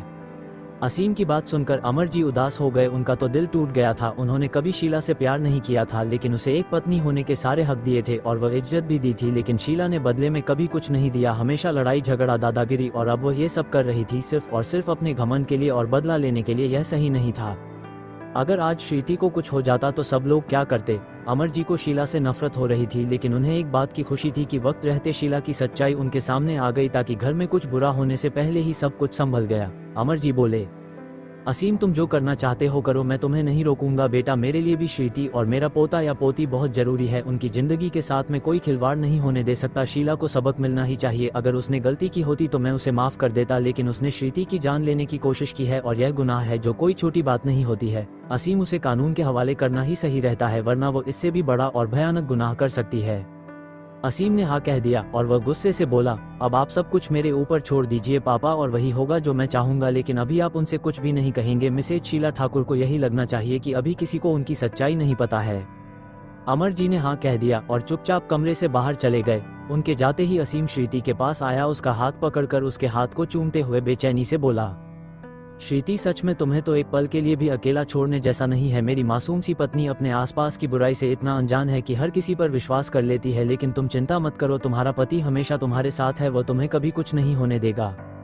आज जब तुम्हें सड़क पर इस तरह से देखा मेरी तो जान निकल गई थी, ऐसा लगा था कि सब कुछ खत्म हो गया है, अब कुछ भी नहीं बचा है, लेकिन पता नहीं भगवान ने मुझ कहां से हिम्मत दी और मैंने तुम्हें बचा लिया, वरना आज तो तुम मेरी जिंदगी से चली जाती और मैं वैसे ही मर जाता। ये सब उनकी वजह से हुआ है। मैं मिसेज शीला ठाकुर को छोड़ूंगा नहीं। अब एक बेटा उनसे बात नहीं करेगा, अब उनसे बात करेगा एक बाप और एक पति अपनी पत्नी और बच्चे की हक के लिए। असीम की आंखों में जुनून और गुस्सा साफ साफ दिखाई दे रहा था। अब वह शीला जी को किसी भी तरह छोड़ने वाला नहीं था। उसे उम्मीद थी कि शीला जी सुधर जाएंगे, लेकिन आज जो उन्होंने हरकत की उसके बाद असीम की सारी उम्मीदें टूट चुकी थी और अब उसे यकीन हो गया था कि शीला जी को कानून के हवाले करना ही सही रास्ता है, वरना कल को वह किसी और के लिए भी खतरा खड़ा कर सकती है, और अगर वह श्रीति और उसके बच्चे के आसपास रही तो कल को श्रीति के जन्मे बच्चे की जान के लिए भी खतरा हो सकता है, जो कि असीम बर्दाश्त नहीं कर सकता। असीम श्रीति के पास बैठा रहा और उसके होश में आने का इंतजार कर रहा था। वो श्रीति को इस हालत में नहीं देख सकता था। उसे बहुत चिंता हो रही थी, अगर श्रीति को या उसके बच्चे को कुछ हो जाता तो फिर वह क्या करता। असीम को अपनी मां यानी कि शीला जी के ऊपर बहुत गुस्सा आ रहा था, लेकिन वो कुछ कर भी नहीं सकता था उनके खिलाफ, क्योंकि उनके सामने शीला जी का वो चेहरा आ रहा था। बचपन की वह यादें आ रही थी जब शीला जी असीम को इतना प्यार करती थी, लेकिन शीला जी जो अब कर रही थी वह बहुत गलत था, गुनाह था। वो मासूम की जान लेने पर उतर आई है, जो कि बहुत गलत है, और असीम वो बर्दाश्त नहीं कर सकता। वह अपनी मां से नफरत नहीं कर सकता, लेकिन उन्हें अपने साथ भी नहीं रख सकता, वरना असीम का आने वाला फ्यूचर खतरे में पड़ सकता था। उसकी पत्नी या उसके बच्चे की जान खतरे में पड़ सकती थी, जो वो किसी भी स्थिति में सहन नहीं कर सकता था।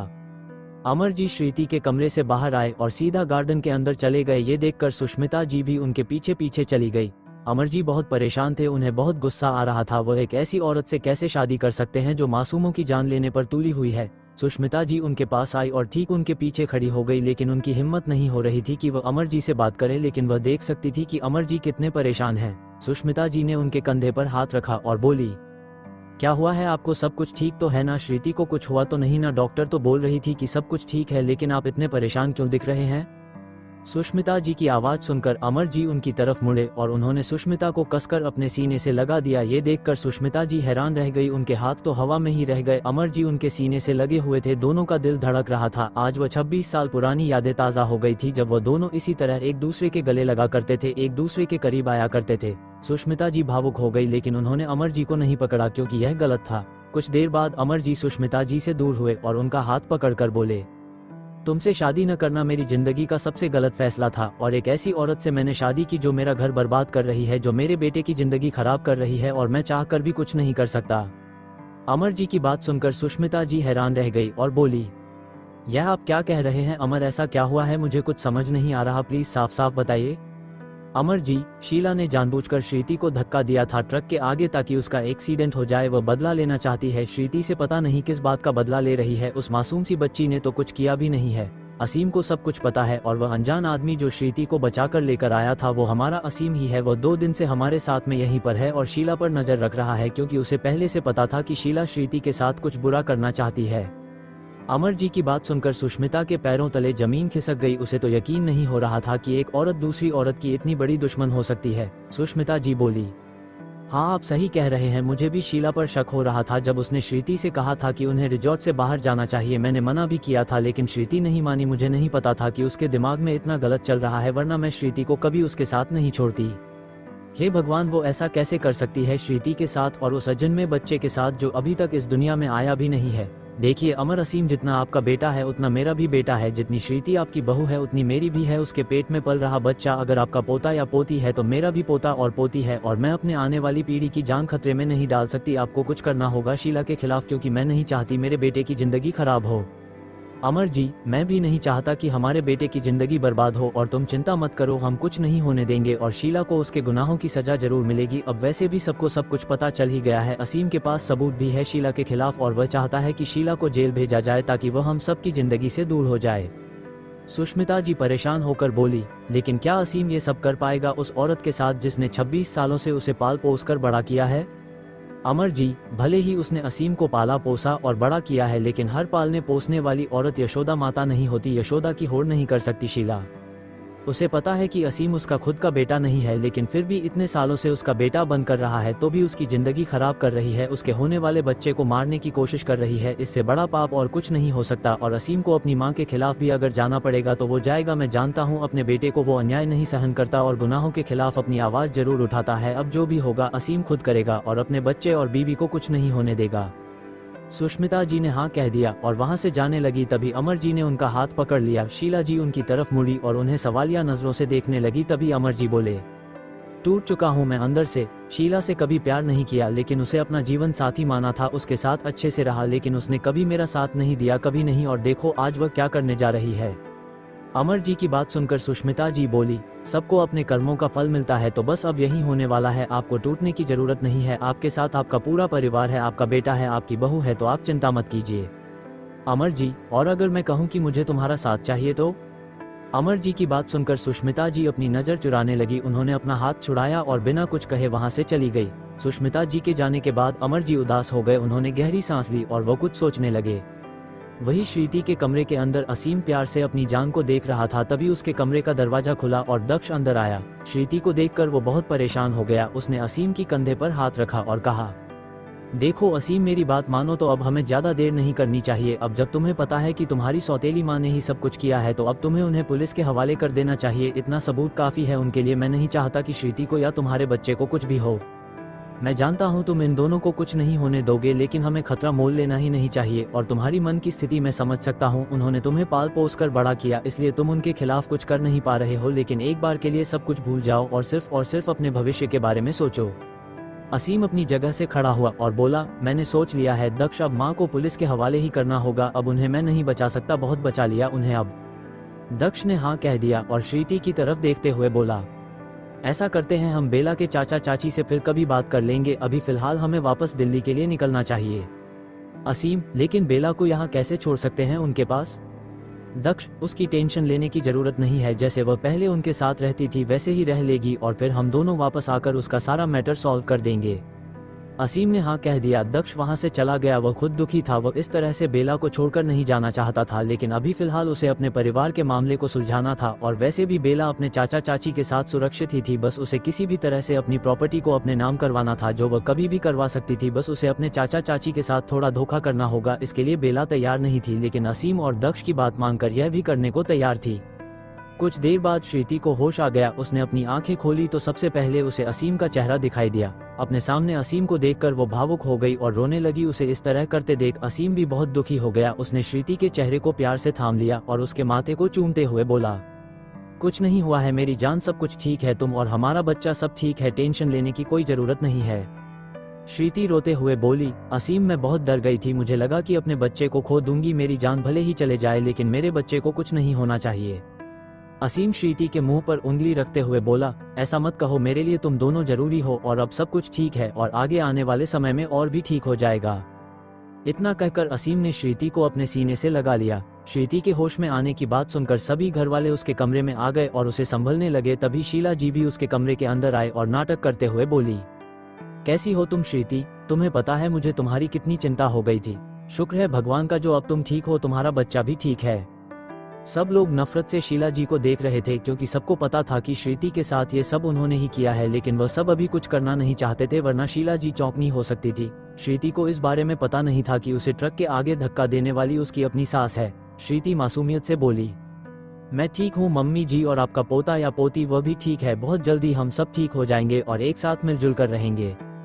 श्रीति की बात सुनकर सुष्मिता जी भावुक हो गई। कितनी अच्छी लड़की है, उसे पता भी नहीं है कि जिस औरत के साथ वह सब कुछ अच्छा करना चाहती है, वह औरत उसे जान से मारना चाहती है। अमर जी ने श्रीति की तरफ देखा और कहा, बेटा, हम सब लोग आधे घंटे बाद वापस दिल्ली के लिए निकल रहे हैं। असीम ने यह फैसला लिया है। अमर जी की बात सुनकर उनका श्रीति हैरानी से बोली, इतनी जल्दी क्यों? हम तो यहाँ पर और रुकने वाले थे ना, और वैसे भी असीम के साथ तो मैं यहाँ पर घूमने भी नहीं गई।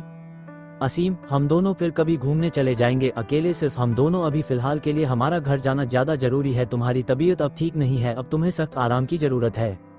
अब असीम की बात श्रीति टाल नहीं सकती थी, इसलिए वो मान गई।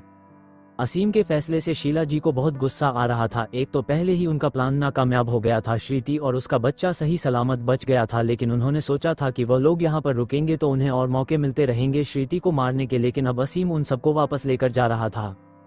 शीला जी से सबने झूठ कहा था कि वह अनजान शख्स कोई और था, और जैसे ही असीम को पता चला कि श्रीति का एक्सीडेंट हुआ है तो वह तुरंत दिल्ली से यहाँ पर आ गया था, इसलिए शीला जी को ज्यादा पता नहीं चला कि वह अनजान शख्स जिसने श्रीति की जान बचाई थी वह असीम ही था। कुछ देर बाद सभी लोग गाड़ियों में बैठकर वापस दिल्ली के लिए निकल गए। दक्ष वहीं पर रुक गया था क्योंकि वह एक बार बेला से मिलना चाहता था और उसे समझा कर ही वापस दिल्ली लौटने वाला था। दक्ष दूसरी गाड़ी में आने वाला था। वह सब लोग दिल्ली के लिए निकल गए थे और दक्ष अपनी गाड़ी में बैठकर बेला से मिलने के लिए चला गया क्योंकि बेला आज रिसोर्ट में नहीं आई थी। दक्ष बेला के घर के बाहर अपनी गाड़ी लेकर खड़ा था। वह हॉर्न बजा रहा था लेकिन बेला बाहर नहीं आ रही थी। दक्ष को गुस्सा आने लगा। उसने बेला को फोन लगा दिया। बेला इस वक्त बाथरूम में नहा रही थी। उसका फोन कमरे में था इसलिए वह उसे सुनाई नहीं दे रहा था। दक्ष को गुस्सा आने लगा। वो उसे बहुत इग्नोर कर रही थी। यह सोचकर ही दक्ष को पता नहीं क्यों गुस्सा आ रहा था। वह गाड़ी से बाहर आया और घर की तरफ बढ़ने लगा। वो दरवाजे की बेल को बजाने लगा। तभी उसने सोचा कि अगर बेला के चाचा चाची ने दक्ष को देख लिया तो वह पहले से सावधान हो जाएंगे, इसलिए दक्ष खिड़की से बेला के कमरे के अंदर घुसने लगा। इतने में बेला भी नहाकर बाथरूम से बाहर आए। वो सिर्फ तौलिए में थी। दक्ष भी कमरे के अंदर आ गया। दोनों एक दूसरे के सामने खड़े थे। दक्ष को वहां पर देखकर बेला जोर से चिल्लाई। वही दक्ष घबरा गया। उसने बेला की तरफ पीठ कर ली और अपनी आंखें कसकर बंद कर ली। एक लड़की उसके सामने सिर्फ तौलिया में खड़ी थी, इसलिए दक्ष का दिल जोरों से धड़क रहा था। बेला जल्दी से अपनी अलमारी के पीछे जाकर छुप गई। तभी उसके कमरे का दरवाजा खटखटाने लगा क्योंकि उसके चिल्लाने की आवाज उसकी चाची ने सुन ली थी। उसकी चाची चिल्लाते हुए बोली, क्या हुआ तुझे? इतनी जोर से क्यों चिल्ला रही है? चैन से सोने भी नहीं देती। बेला की चाची की आवाज सुनकर बेला और दक्ष दोनों हैरान रह गए। तभी बेला जोर से बोली, कुछ नहीं चाची, वो तो बस मेरे कमरे के अंदर कॉकरोच आ गया था, लेकिन अब वह चला गया है। बेला की चाची को गुस्सा आया। उन्होंने दरवाजे को लात मारी और वहां से चली गई। उनके जाते ही बेला ने चैन की सांस ली और गुस्से से दक्ष की तरफ देखने लगी। उसकी हिम्मत कैसे हुई किसी लड़की के कमरे में इस तरह घुसने की? उसे पता होना चाहिए कि एक लड़की अपने कमरे में किसी भी वक्त कुछ भी कर रही होती है तो इस तरह बिना बताए नहीं आना चाहिए। बेला ने अलमारी से जल्दी से अपने कपड़े निकाले और कपड़े पहनकर दक्ष के पीछे जाकर खड़ी हो गई और गुस्से से बोली, यह क्या तरीका है? आप इस तरह से कमरे में कैसे आ सकते हैं? दक्ष, क्या तुमने कपड़े पहन लिए हैं? बेला, हाँ, तभी आपके सामने आए हूँ। दक्ष ने चैन की सांस ली और वह बेला की तरफ मुड़ा तो उसने देखा कि बेला के गीले बाल बिखरे हुए थे। उनमें से पानी की बूंदें टपक रही थी और वह बेहद खूबसूरत लग रही थी और गुस्से से दक्ष को देख रही थी। इस कातिल निगाहें वाली लड़की को देखकर दक्ष का दिल जोरों से धड़कने लगा। न जाने उसे क्या हुआ कि उसके हाथ अपने आप बेला के चेहरे की तरफ बढ़ने लगे। बेला भी उसे हैरानी से देख रही थी। तभी दक्ष ने उसके गाल पर हाथ रख दिया और उसके गाल को सहलाते हुए बोला, कैसी हो तुम? कब से तुम्हें फोन कर रहा हूँ, उठा नहीं रही हो। इसके अलावा मुझसे मिलने भी नहीं आए तुम? दक्ष की बात सुनकर बेला हैरान रह गई और उसके हाथ को हटाते हुए बोली, यह क्या कह रहे हैं आप? दक्ष अपने ख्यालों से बाहर आया और सख्ती से बोला, मेरे कहने का यह मतलब है कि तुम मेरा फोन क्यों नहीं उठा रही थी? कितने मिस कॉल किया मैंने तुम्हें, जाकर चेक करो। बेला, मेरा फोन कमरे में था और मैं बाथरूम में नहा रही थी, तो मुझे कैसे पता चलेगा कि आपने मुझे कॉल किया है? वैसे क्या हुआ, आपको मुझसे क्या बात करनी है? दक्ष, मेरी पूरी फैमिली वापस दिल्ली लौट गई है और कुछ देर बाद मैं भी दिल्ली के लिए निकल रहा हूँ, तो यही बताने तुम्हें आया था। दक्ष की बात सुनकर बेला के सीने में दर्द होने लगा। दक्ष से दूर जाने के ख्याल से ही बेला को तकलीफ हो रही थी। अचानक से बेला ने दक्ष का हाथ पकड़ लिया और बेचैन होकर बोली, ऐसा क्यों कर रहे हैं आप? और आप लोग यहाँ से क्यों जा रहे हैं? अभी तो आप यहाँ पर रुकने वाले थे ना, और अभी तो चाचा चाची का मैटर भी सॉल्व नहीं हुआ है, आप लोग क्यों जा रहे हैं? बेला का यूं दक्ष का हाथ पकड़ना दक्ष को बहुत अच्छा लग रहा था। ऐसे पहली बार किसी लड़की ने उसके ऊपर हक जताया था। दक्ष ने भी उसके हाथ को पकड़ लिया और बोला, चिंता मत करो, तुम्हारे चाचा और चाची का मैटर हम सॉल्व जरूर कर देंगे। मैंने और मेरे भाई ने तुमसे वादा किया है ना, तो तुम्हें टेंशन लेने की कोई जरूरत नहीं है। अभी हमारा जाना जरूरी था, कुछ फैमिली इशू चल रहे हैं, इसे सॉल्व करना बहुत जरूरी है, जिस वजह से मेरे बड़े भाई ने यह फैसला लिया कि हम लोग दिल्ली जा रहे हैं। मैं तुमसे मिलना चाहता था और तुम्हें बताना चाहता था, इसलिए मैं कुछ देर बाद दिल्ली जाऊंगा। बेला दुखी होकर बोली, तो फिर मैं यहाँ आपके बिना अकेली कैसे रहूंगी? बेला की बात सुनकर दक्ष हैरान रह गया और उसकी आंखों में देखने लगा जो अभी इस लड़की ने कहा था, क्या वो सच था? दक्ष ने बेला के चेहरे को कसकर पकड़ लिया और बोला, क्या तुम मेरे बिना नहीं रह सकती? दक्ष के इतना कहते ही बेला बेचैन हो गई और अपनी नजरें चुराने लगी। ये देखकर दक्ष का दिल भी जोरों से धड़कने लगा और वह बोला, मैं तुमसे बात कर रहा हूँ बेला, क्या तुम मेरे बिना नहीं रह सकती? बेला अपनी नज़रें झुकाते हुए बोली, आपको तो पता ही है ना मेरे चाचा चाची कैसे हैं, और इस स्वार्थी दुनिया में मुझे एक आप ही ठीक लगते हैं, और आप ही इस तरह से मेरा साथ छोड़ देंगे तो फिर मैं अकेली कैसे रहूंगी। मैं तो ये कह रही थी दक्ष, मैं तुम्हारे साथ कभी नहीं छोड़ रहा, ना कभी छोड़ूंगा, बस अभी के लिए मुझे दिल्ली जाना पड़ेगा और तुम चिंता मत करो, तुम्हारे चाचा और चाची तुम्हारा कुछ बिगाड़ नहीं सकते, मैं जरूर वापस आऊंगा और तुम्हारी जिंदगी को एकदम परफेक्ट बना दूंगा, ये दक्ष का तुमसे वादा है। बेला उसकी बात सुनकर बेला खुश हो गई और मुस्कुराते हुए उसे देखने लगी। उसकी प्यारी सी मुस्कान को देखकर दक्ष उसका दीवाना हो गया, लेकिन स्वीकार नहीं कर पा रहा था। वह एकटक बिना अपनी पलकें झपकाए बेला की मुस्कान को, उसकी खूबसूरत चेहरे को देख रहा। अचानक से दक्ष बेला के करीब जाने लगा, दोनों का दिल जोरों से धड़क रहा था। दक्ष ने बेला के चेहरे को और करीब किया और अपने होठ बेला के होठों की तरफ बढ़ा दिए। ये देखकर बेला घबरा गई, उसे दक्ष को धक्का दे दिया और उसकी तरफ पीठ करके खड़ी हो गई। उसके ऐसा करने से दक्ष अपने होश में वापस आया और बोला, सॉरी बेला, अगर तुम्हें बुरा लगा हो तो। दक्ष के इतना कहते ही बेला उसकी तरफ मुड़ी और बोली, सॉरी तो मुझे आपसे कहना चाहिए, मैंने आपको धक्का दिया। दक्ष, कोई बात नहीं, अब मैं चलता हूँ, तुमसे मिलने जरूर आऊंगा और तुम भी अपना ख्याल रखना, कोई भी लापरवाही मत करना, और तुम्हारे आसपास कोई भी ऐसी एक्टिविटी हो जो तुम्हें सही ना लगे तो तुम तुरंत मुझे बता देना, ठीक है। बेला ने हाँ कह दिया और दक्ष खिड़की से बाहर चला गया। बेला भी खिड़की के पास आकर खड़ी हो गई और बेचैनी से दक्ष को जाते हुए देख रही थी। दक्ष जा रहा था लेकिन वह रुक गया और बेला की तरफ मुड़कर उसे देखने लगा। उसने बेला को बाय कहा और सीधा अपनी गाड़ी में बैठकर वहां से चला गया। उसके जाते ही बेला की आंखों से आंसू निकल आए। उसे बहुत दुख हो रहा था दक्ष से दूर होकर, लेकिन दक्ष ने उससे वादा किया है कि वह जरूर वापस आएगा और उसकी जिंदगी को ठीक कर देगा। लेकिन बेला को तो ऐसा लगता है कि जैसे उसे दक्ष चाहिए, वह उसको हासिल करना चाहती है, लेकिन पता नहीं दक्ष के मन में उसके लिए क्या चल रहा था। इस बात से बेला अनजान थी। दक्ष अपनी गाड़ी में बैठा हुआ था और ड्राइविंग कर रहा था, लेकिन वह बिल्कुल भी खुश नहीं था। बेला से दूर जाकर उसके सामने बार बार बेला का चेहरा घूम रहा था। कितनी प्यारी और सीधी लड़की है, उसके साथ कितना गलत हो रहा था। दक्ष से ये सब सहन नहीं हो रहा था और वह बेला के लिए कुछ करना चाहता था। ड्राइविंग करते हुए दक्ष अपनी मंजिल की तरफ बढ़ रहा था। उसके चेहरे पर कोई भाव नहीं था, लेकिन उसकी आंखों से अचानक से पानी की बूंद निकल पड़ी। ये देखकर दक्ष हैरान हो गया और बोला, ये सब क्यों हो रहा है? क्यों मैं उस लड़की के लिए इतना परेशान हूँ? क्यों मुझे उसकी इतनी फिक्र है और मैं उस लड़की की तरफ क्यों खींचा जा रहा हूँ, जबकि मेरे दिल दिमाग में तो सिर्फ श्रीति है। कहीं ऐसा तो नहीं कि श्रीति से मुझे सिर्फ अट्रैक्शन है, प्यार नहीं, मेरा सच्चा प्यार? कहीं बेला तो नहीं?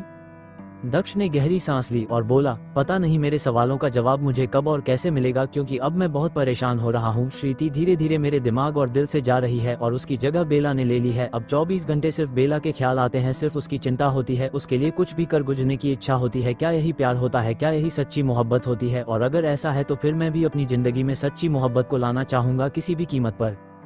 दक्ष और बेला दोनों ही अपने दिल के जज्बातों से लड़ रहे थे और उन्हें पहचानने की कोशिश कर रहे थे कि वह दोनों एक दूसरे के लिए क्या महसूस करते हैं और वह दोनों एक दूसरे से क्या चाहते हैं। उन दोनों को अपने सवालों का जवाब किसी भी तरह से चाहिए था। शाम के 7 बज चुके थे। सभी घर वाले ठाकुर विला वापस पहुंच गए थे। असीम श्रीति को लेकर सीधा अपने कमरे में चला गया आराम करने के लिए। वही शीला जी अपने कमरे के अंदर चली गई। अमर जी और सुष्मिता जी वही हॉल में थे। सुष्मिता जी अमर जी को देखते हुए बोली, तो कब तक आप शीला के साथ कुछ कर रहे हैं? क्योंकि अब हम लोग एक पल का भी खतरा नहीं ले सकते हैं। श्रीति तो मासूम है, उसे तो कुछ पता ही नहीं चल रहा है कि उसकी सास उसकी दुश्मन है, लेकिन अब उसकी जान लेने पर भी तुली हुई है। अमर जी, मैं कह रहा हूँ ना, सब कुछ असीम के ऊपर छोड़ दो, वह अपने हिसाब से सब कुछ करेगा। हमें बस शीला से सावधान रहने की जरूरत है और श्रीति की रक्षा करने की जरूरत है। तुम श्रीति को एक पल के लिए भी अकेला मत छोड़ना, ठीक है?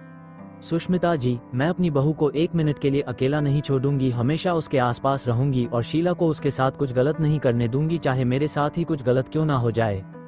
सुष्मिता जी के इतना कहते ही अमर जी ने उनके मुंह पर हाथ रख दिया और बेचैन होकर बोले, ऐसा मत कहो सुष्मिता, तुम्हारे साथ भी कुछ गलत नहीं होना चाहिए। तुम भी बहुत जरूरी हो, हमारे लिए कीमती हो खजाने की तरह, इसलिए तुम्हें भी कुछ नहीं होना चाहिए। इनफैक्ट हमारे पूरे परिवार को कुछ नहीं होना चाहिए। सब लोग सही सलामत रहने चाहिए और शीला को उसके गुनाहों की सजा मिलनी ही चाहिए।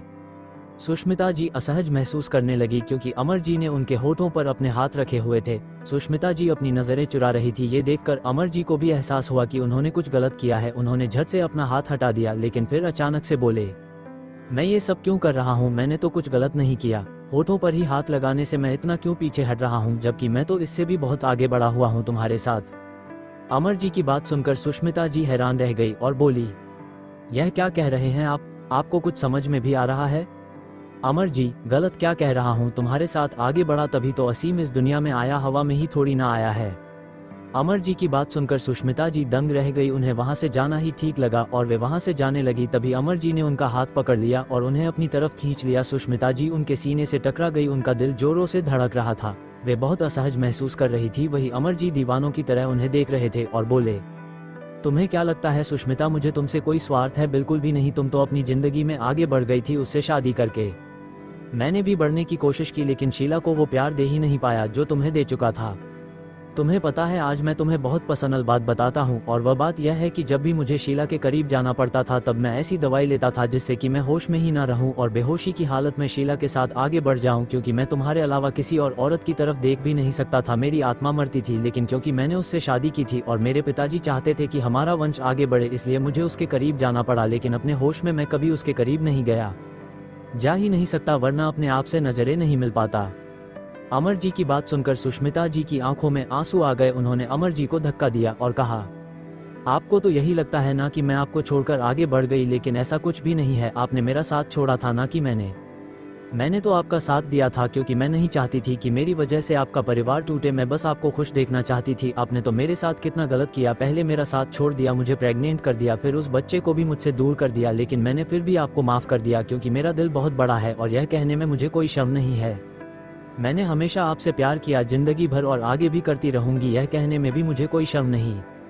रही बात मेरे पति की, तो उनके साथ शादी मुझे मजबूरी में करनी पड़ी, क्योंकि मेरे माता पिता ऐसा चाहते थे। मैंने भी खुशी से उस इंसान के साथ संबंध नहीं बनाए, वो ही मेरे करीब आता था, ना कि मैं उसके करीब जाती थी। और मुझसे मन भर जाने के बाद वैसे भी वह दूसरी औरतों के पास जाता था। मैं बस अपने बेटे को पाल पोस कर बड़ा कर रही थी, और मेरे दिल, दिमाग और तन में हमेशा आप ही थे और कोई नहीं, क्योंकि आपसे ज्यादा मैंने आपसे प्यार किया है।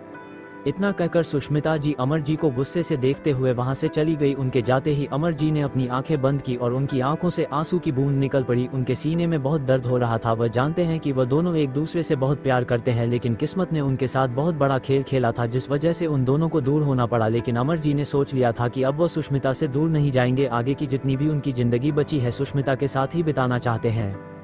श्रीति को दवाई देकर सुलाने के बाद असीम कमरे से बाहर आया। उसने कमरे के दरवाजे को बंद कर दिया। उसके चेहरे पर फिलहाल कोई भाव नहीं था। वह सीढ़ियों से नीचे आया और सीधा शीला जी के कमरे की तरफ चला गया। उसके कमरे का दरवाजा खोला तो देखा शीला जी अपने बेड पर बैठी हुई एक किताब पढ़ रही थी।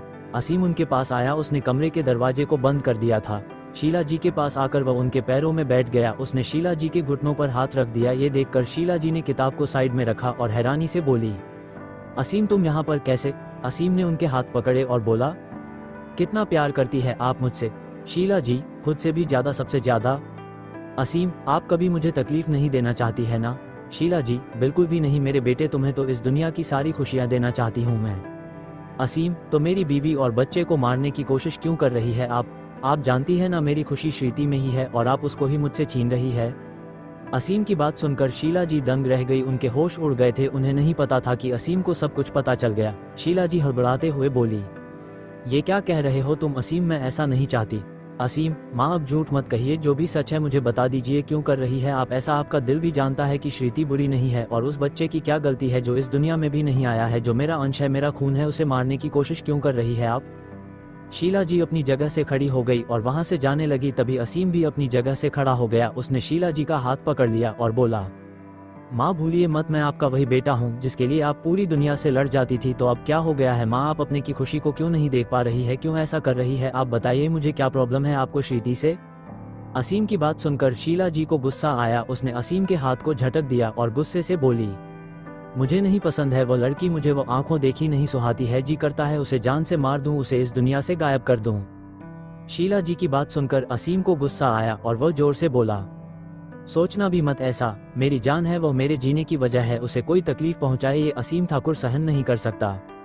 शीला जी, लेकिन मैं उसे तकलीफ तो क्या, जान से मारना चाहती हूँ। जब से वह हमारी जिंदगी में आई है उसने हमारे घर की शांति को खत्म कर दिया है। सब कुछ बिखर गया है। तुम्हारे पापा और मेरे रिश्ते के बीच में दरार आ गई। इतने सालों तक छुपी हुई वह सच्चाई सामने आ गई। तुम्हारे पापा की प्रेमिका मेरे सामने आ गई। सब कुछ बिखर गया और चाह कर भी कुछ भी पहले जैसा नहीं हो सकता। और इन सब की वजह है वो श्रीति। मुझे नफरत है उस लड़की से, इसलिए उसे मारना चाहती हूँ और मैं उसे मार कर रहूंगी। शीला जी के ऊपर पागलपन सवार हो गया था। उनकी आंखों में असीम को नफरत के अलावा कुछ नहीं दिख रहा था। असीम भी गुस्से से बोला, अगर आपने मेरी श्रीति के साथ कुछ भी गलत करने की कोशिश की तो याद रखना असीम ठाकुर आपके सामने खड़ा है, फिर मैं अपने रिश्तों की मर्यादा भूल जाऊंगा। असीम की बात सुनकर शीला जी चिल्लाते हुए बोली, जो करना है कर लो, लेकिन मैं उस श्रीति को जिंदा नहीं छोड़ सकती। उस दिन भी उसे सड़क पर धक्का मारा था, पर पता नहीं किसी आदमी ने आकर उसे बचा लिया और वह जिंदा बच गई, वरना उसी दिन उसका काम तमाम हो जाता। लेकिन कोई बात नहीं, मुझे और भी मौके मिलेंगे और तब मैं उसे जान से मार दूंगी।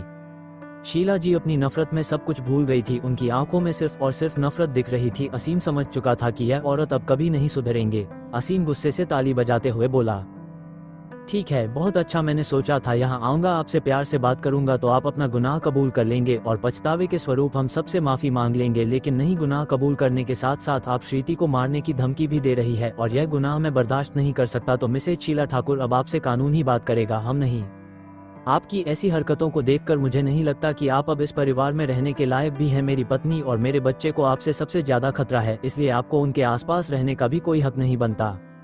असीम के इतना कहते ही शीला जी घबरा गई और चिल्लाते हुए बोली, ये तुम क्या कह रहे हो असीम, तुम्हारे कहने का मतलब क्या है? असीम, बहुत जल्द सब कुछ पता चल जाएगा आपको। इतना कहते ही असीम ने अपना फोन बाहर निकाला जिसमें शीला जी और असीम की सारी बातें रिकॉर्ड हो रही थी। असीम ने उस रिकॉर्डिंग को चालू किया तो उसे सुनकर शीला जी के होश उड़ गए। वह डरने लगी और असीम के हाथ से फोन छीनने लगी, लेकिन असीम ने फोन को दूर कर दिया और गुस्से से उस कमरे से बाहर चला गया। शीला जी की तो दुनिया उजड़ गई थी, उन्हें बहुत डर लग रहा था, अब पता नहीं उनके साथ क्या होने वाला था। शीला जी चिल्लाते हुए अपने कमरे से बाहर आई और असीम का नाम लेने लगी। तब उन्होंने देखा कि हॉल में पुलिस खड़ी थी। पुलिस को देखकर शीला जी डर गई और वहां से भागने लगी। तभी एक लेडी कांस्टेबल ने शीला जी का हाथ पकड़ लिया और उन्हें हथकड़ी दिखाते हुए बोली, बस मैडम, अब आपकी मंजिल जेल तक ही है और कहीं जाने की मेहनत मत कीजिए। इतने में हॉल में सब लोग आ गए। श्रीति अभी भी अपने कमरे में सो रही थी, उसे कुछ भी पता नहीं था। असीम, अमर जी, दक्ष और सुष्मिता जी हॉल में खड़े थे और नफरत से शीला जी को देख रहे थे। शीला जी उन चारों को देखते हुए बोली, तुम सब के सब बुरे इंसान हो, मेरे साथ धोखा किया, पुलिस के हवाले कर रहे हो मुझे। तुम्हारी औकात क्या है जो तुम सब मेरे साथ ऐसा कर सकते हो? अमर जी बहुत दुखी दिख रहे थे। जैसी भी थी शीला उनकी पत्नी थी, लेकिन काश वो ऐसा नहीं करती तो आज सब कुछ कितना अच्छा होता। अमर जी आगे आए और बोले, बस करो शीला, मत बोलो इतना सब कुछ, भगवान से तो डरो, हमें तो तुम कुछ नहीं समझती हो, लेकिन ऊपर वाले से डरो। शीला, अभी भी जितनी जिंदगी बाकी है उसे अच्छे से बिताने की कोशिश करो। तुमने अपना गुनाह कबूल किया है तो शांति से जेल चली जाओ और सजा को भुगतो और सोचो कि कहाँ कसर रह गई तुम्हारे में जो तुम ये सब करने पर उतर आए। अमर जी की बात सुनकर शीला जी चिल्लाते हुए बोली, चुप हो जाए आप, आपसे तो मुझे वैसे भी कोई उम्मीद नहीं थी, लेकिन असीम वह मेरे साथ ऐसा करेगा मैंने कभी नहीं सोचा था। इसे मैंने पाल पोस कर बड़ा किया और उसने मेरे साथ ये सब किया। असीम ठाकुर, भूलो मत, तुम तुम्हारे बाप का एक पाप हो, इस औरत के पेट से जन्मी नाजायज औलाद हो, तुम्हारी इतनी हैसियत नहीं कि तुम मेरे साथ ऐसा करो। शीला जी के इतना कहते ही सुष्मिता जी जोर से बोली, चुप रहो तुम, मेरे बेटे को पाप कहने वाली तुम होती कौन हो? पापिन तो तुम हो जो एक मासूम लड़की को और उसके जिनमें बच्चे को मारने की कोशिश कर रही थी, और अभी भी तुम्हें कोई शर्म नहीं है, ना कोई पछतावा है। चुपचाप शांति से जेल चली जाओ और हम सबको हमारी जिंदगी में शांति से रहने दो। शीला जी, चुप हो जाओ तुम, तुम्हें हमारे परिवार के बीच में बोलने का कोई हक नहीं है। होती कौन हो तुम? ये सब बोलने वाली औकात क्या है तुम्हारी? घटिया औरत, दो मर्दों के साथ संबंध रखने वाली औरत हो तुम तो मुंह खोलने के लायक भी नहीं हो। शीला इतना कहते ही अमर जी गुस्से से चिल्लाते हुए बोले, चुप हो जाओ, तुम हो बेशर्म और घटिया औरत, तुम्हारी कोई औकात नहीं है जो तुम सुष्मिता को ये सब कहो। सुष्मिता तो एक देवी है, तुम्हारे जैसी नहीं है वह। अमर जी की बात सुनकर शीला जी को बहुत गुस्सा आ रहा था। वह जैसे ही कुछ बोलने लगी तभी दक्ष बोला, चुप हो जाए आप, बहुत बदतमीजी कर ली आपने, बहुत पाप कर लिए आपने और बहुत पाप का हिस्सा बना दिया आपने हम सबको। अब शांति से यहाँ से चली जाए, इससे पहले कि हम सब बदतमीजी पर उतर आए और आपके साथ कुछ इतना बड़ा करें जिसके बारे में आप सोच भी नहीं सकती। दक्ष की बात सुनकर शीला जी बोली, तुम तो कुछ बोलो ही मत, तुम कितने शरीफ हो यह मुझे पता है। अपने ही भाई की बीवी पर नजर है तुम्हारी, उसे हासिल करना चाहते हो ना तुम? कहीं उसके पेट में पल रहा बच्चा तुम्हारा तो नहीं? शीला जी का इतना ही कहना था तभी दक्ष उनकी तरफ बढ़ने लगा। वह अपना आपा खो रहा था, लेकिन असीम ने उसे रोक दिया और बोला, बोलने दो इन्हें जो बोलना है, हमें उनकी बात से कोई फर्क नहीं पड़ता। इनका दिमाग खराब हो गया है इसलिए कुछ भी बोलेंगे। जो इंसान जैसा होता है ना उसे सब लोग वैसे ही दिखते हैं। आज आपने मेरे बच्चे के बारे में जो कहा उसे सुनकर मेरे दिल में आपके लिए बची कूची इज्जत और प्यार भी आज खत्म हो गया है। अब मैं खुशी से रहूंगा और कभी इस बात के लिए पछताऊंगा नहीं कि मैंने अपनी माँ को जेल भिजवाया। बहुत खुश हूँ मैं आपको जेल भेजकर। इतना कहकर असीम इंस्पेक्टर से बोला, ले जाए इन्हें यहाँ से और मैं पूरी कोशिश करूंगा कि यह औरत जिंदगी भर जेल में रहे, कभी बाहर ना आए। असीम के इतना कहते ही लेडी कांस्टेबल ने शीला को हथकड़ी पहना दी और उसे खींचते हुए वहां से ले जाने लगे। शीला जी बहुत चिल्ला रही थी और गुस्से में बोलकर गई कि मैं बदला लेने जरूर वापस आऊंगी, इतनी आसानी से तुम सबको छोड़ूंगी नहीं। तुम सब ने जो मेरे साथ किया है वही मैं एक एक सदस्य के साथ करूंगी, याद रखना। शीला जी की बात पर किसी ने ध्यान नहीं दिया और पुलिस उन्हें वहां से ले गई। शीला के जाते हैं अमर जी की आंखों से आंसू बहने लगे, वह टूटकर बिखर गए थे और जमीन पर गिरने वाले थे। तभी दक्ष ने उन्हें संभाल लिया और उन्हें सोफे पर बिठाते हुए बोला, अब दुखी होने की जरूरत नहीं है अंकल, हमेशा खुश रहने की जरूरत है। आपकी जिंदगी की सबसे बड़ी मुसीबत अब हमेशा के लिए चली गई है और वह कभी वापस नहीं आएगी। दक्ष की बात सुनकर अमर जी ने गहरी सांस ली और बोले, सही कह रहे हो तुम बेटा, अब हमें खुश होने की जरूरत है। शीला को भूलकर अब हम सबको आगे बढ़ना होगा और अपनी जिंदगी को खुशी से जीना होगा। इतना कहकर अमर जी सुष्मिता जी की तरफ देखने लगे तो सुष्मिता जी ने अपनी नजरें चुरा ली और वहां से चली गई। असीम अंदर ही अंदर टूट चुका था। जिस तरह से पुलिस उसकी मां को लेकर जा रही थी वह उससे बिल्कुल बर्दाश्त नहीं हो रहा था, लेकिन वह अपने दुख को और दर्द को जाहिर नहीं होने दे रहा था। उससे ज्यादा आज कोई भी दुखी नहीं था। 26 सालों से जिस औरत को वह अपनी मां मानता रहा, जिसके साथ प्यार से जिंदगी बिताता रहा, उस औरत को आज असीम को जेल भेजना पड़ा। इससे बड़े दर्द की बात और उसके लिए क्या हो सकती थी। असीम ने गहरी सांस ली और वापस अपने कमरे के अंदर चला गया। दक्ष समझ सकता था कि असीम के ऊपर क्या बीत रही है, लेकिन वक्त के साथ साथ असीम समझ जाएगा और इस दर्द से बाहर निकल आएगा। अगले दिन सुबह 10 बजे घर वाले डाइनिंग एरिया में नाश्ता कर रहे थे। श्रीति अपने कमरे में नहा रही थी। वह नहा धोकर तैयार होकर नीचे आई जहां पर बाकी सब लोग मौजूद थे और नाश्ते की तैयारी हो रही थी। श्रीति भी अपनी चेयर पर बैठ गई। उसने देखा आज सब लोग उदास थे और काफी खामोश भी दिख रहे थे। ये देखकर श्रीति हैरानी से बोली, क्या हुआ, कोई टेंशन वाली बात है? श्रीति की बात सुनकर असीम ने उसकी तरफ देखा और कहा, कोई टेंशन वाली बात नहीं है, सारी मुसीबतें और टेंशन अब हमेशा के लिए चला गया है। श्रीति, असीम आपके कहने का मतलब क्या है? कुछ हुआ है क्या? असीम कुछ बोलने वाला था, तभी दक्ष बीच में बोल पड़ा, ऐसा कुछ भी नहीं है। असीम के कहने का मतलब है कि अब हम सबको पॉजिटिव रहना चाहिए और हमेशा खुश रहना चाहिए। सबसे ज्यादा तो तुम्हें खुश रहना चाहिए। श्रीति ने हाँ कह का दिया और नाश्ता करने लगी। तभी उसे ख्याल आया कि वहां पर सब लोग थे लेकिन शीला जी नहीं थी। ये देखकर श्रीति बोली, मम्मी जी कहाँ हैं? उन्हें नाश्ता नहीं करना क्या जो वे अभी तक नहीं आए? श्रीति की बात सुनकर सब लोग एक दूसरे की तरफ देखने लगे लेकिन किसी ने उसकी बात का जवाब नहीं दिया। तभी वो फिर से बोली, क्या हुआ? मैं आप सबसे पूछ रही हूँ, मम्मी जी कहाँ है? वह अपने कमरे में है तो मैं उन्हें बुलाकर ले आती हूँ। नाश्ता ठंडा हो जाएगा तो फिर उन्हें अच्छा नहीं लगेगा। इतना कहकर श्रीति अपनी जगह से खड़ी होकर वहां से जाने लगी। तभी असीम ने उसका हाथ पकड़ लिया और बोला, वो यहाँ पर नहीं है और अब वो कभी भी हमारे साथ नाश्ता करने नहीं आएंगी। असीम की बात सुनकर श्रीति हैरान हो गई और वापस अपनी चेयर पर बैठते हुए बोली, ये क्या कह रहे हैं आप? मुझे कुछ समझ नहीं आ रहा। अमर जी, बेटा जिस औरत को तुम मम्मी जी कहती हो वो उसके लायक नहीं है। शीला तुम्हें और तुम्हारे बच्चे को मारने की कोशिश कर रही थी। न जाने कितने प्लान बनाए उसने लेकिन एक भी प्लान कामयाब नहीं हो पाया। असीम जिस बुरे इंसान को ढूंढने के लिए हमारे साथ पिकनिक पर आया था वह शीला ही थी। असीम उसके खिलाफ सबूत इकट्ठा करना चाहता था, वह सबूत मिल गए इसलिए असीम ने उसे जेल भेज दिया। अमर जी की बात सुनकर श्रीति फिर से अपनी जगह से खड़ी हो गई। वो दंग रह गई और बोली, यह आप क्या कह रहे हैं? असीम, आपने मम्मी जी को जेल भेज दिया। मैं मानती हूँ वो बुरी थी लेकिन जेल नहीं भेजना चाहिए था। आपको पता है ना, उन्होंने आपको पाल पोस कर बड़ा किया है, आपकी माँ है और आपने उन्हें जेल भेज दिया।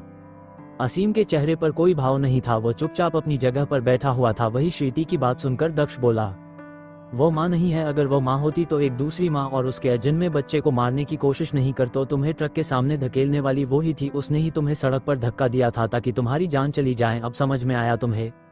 दक्ष की बात सुनकर श्रीति को रोना आ गया। वह भावुक हो गई और वहां खड़ी खड़ी रोने लगे। उसे देखकर सुष्मिता जी को बहुत दुख हुआ और उसके करीब जाने लगे लेकिन श्रीति वहां से सीधा ऊपर अपने कमरे में चली गई।